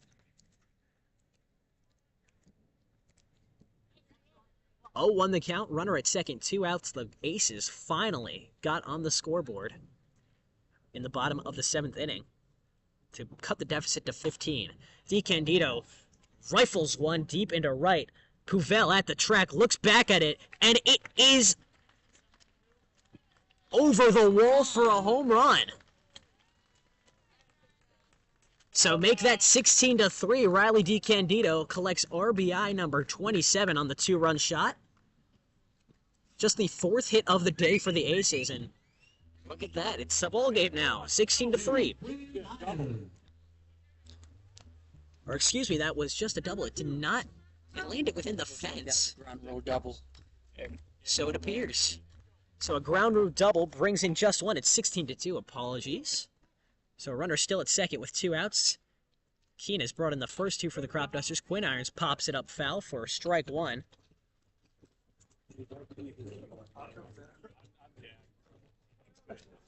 Oh, 0-1 the count now for Quinn Irons. Struck out his last time up. Alex Keene still looking for his first strikeout. 0-1. Swinging a foul ball. He's now 1 strike away from doing so. Alex Keene has 11 punch-outs on the year. 1 strike away from number 12. Keene rocks back and forth, exhales, looks back, and delivers the 0-2. Swing and a hard hit ball to right. Puvel runs over to the gap and robs Quinn Irons of a hit for out number 3. Griffin Puvel makes a nice play to keep the deficit at 14. And because of the mercy rule, Cropdusters lead by over 12 after 7 innings. The Cropdusters win. Unbelievable. After the Cropdusters couldn't score more than 5 runs in the past 8 games, they've scored 30 in their last 2 games. 16-2 your final score. The Cropdusters come out victorious over the creme de la creme of the Cal Ripken League. Well, the Cropdusters faced off against, like you said, Jish, the best team in the Ripken League all season long and flat out embarrassed them 16-2. Back-to-back games with double-digit hits, back-to-back games with double-digit runs, and the Cropdusters offense looks totally different than they did a week ago in what is the best game of the season for the Dusters. 13 hits, 16 runs scored for the Cropdusters. They take it 16-2 after 7 innings. A mercy rule final. Well, thanks for staying with us on this shortened broadcast, relatively shortened. Cropdusters win 16-2 with a exhibition matchup versus the Tri-City Chili Peppers tomorrow. We don't have live coverage of that one, but follow along on our Twitter for live updates at Cropdusters BB. For Jack Feldman, I'm Jish Sokolsky. Thanks for tuning in with us, and stay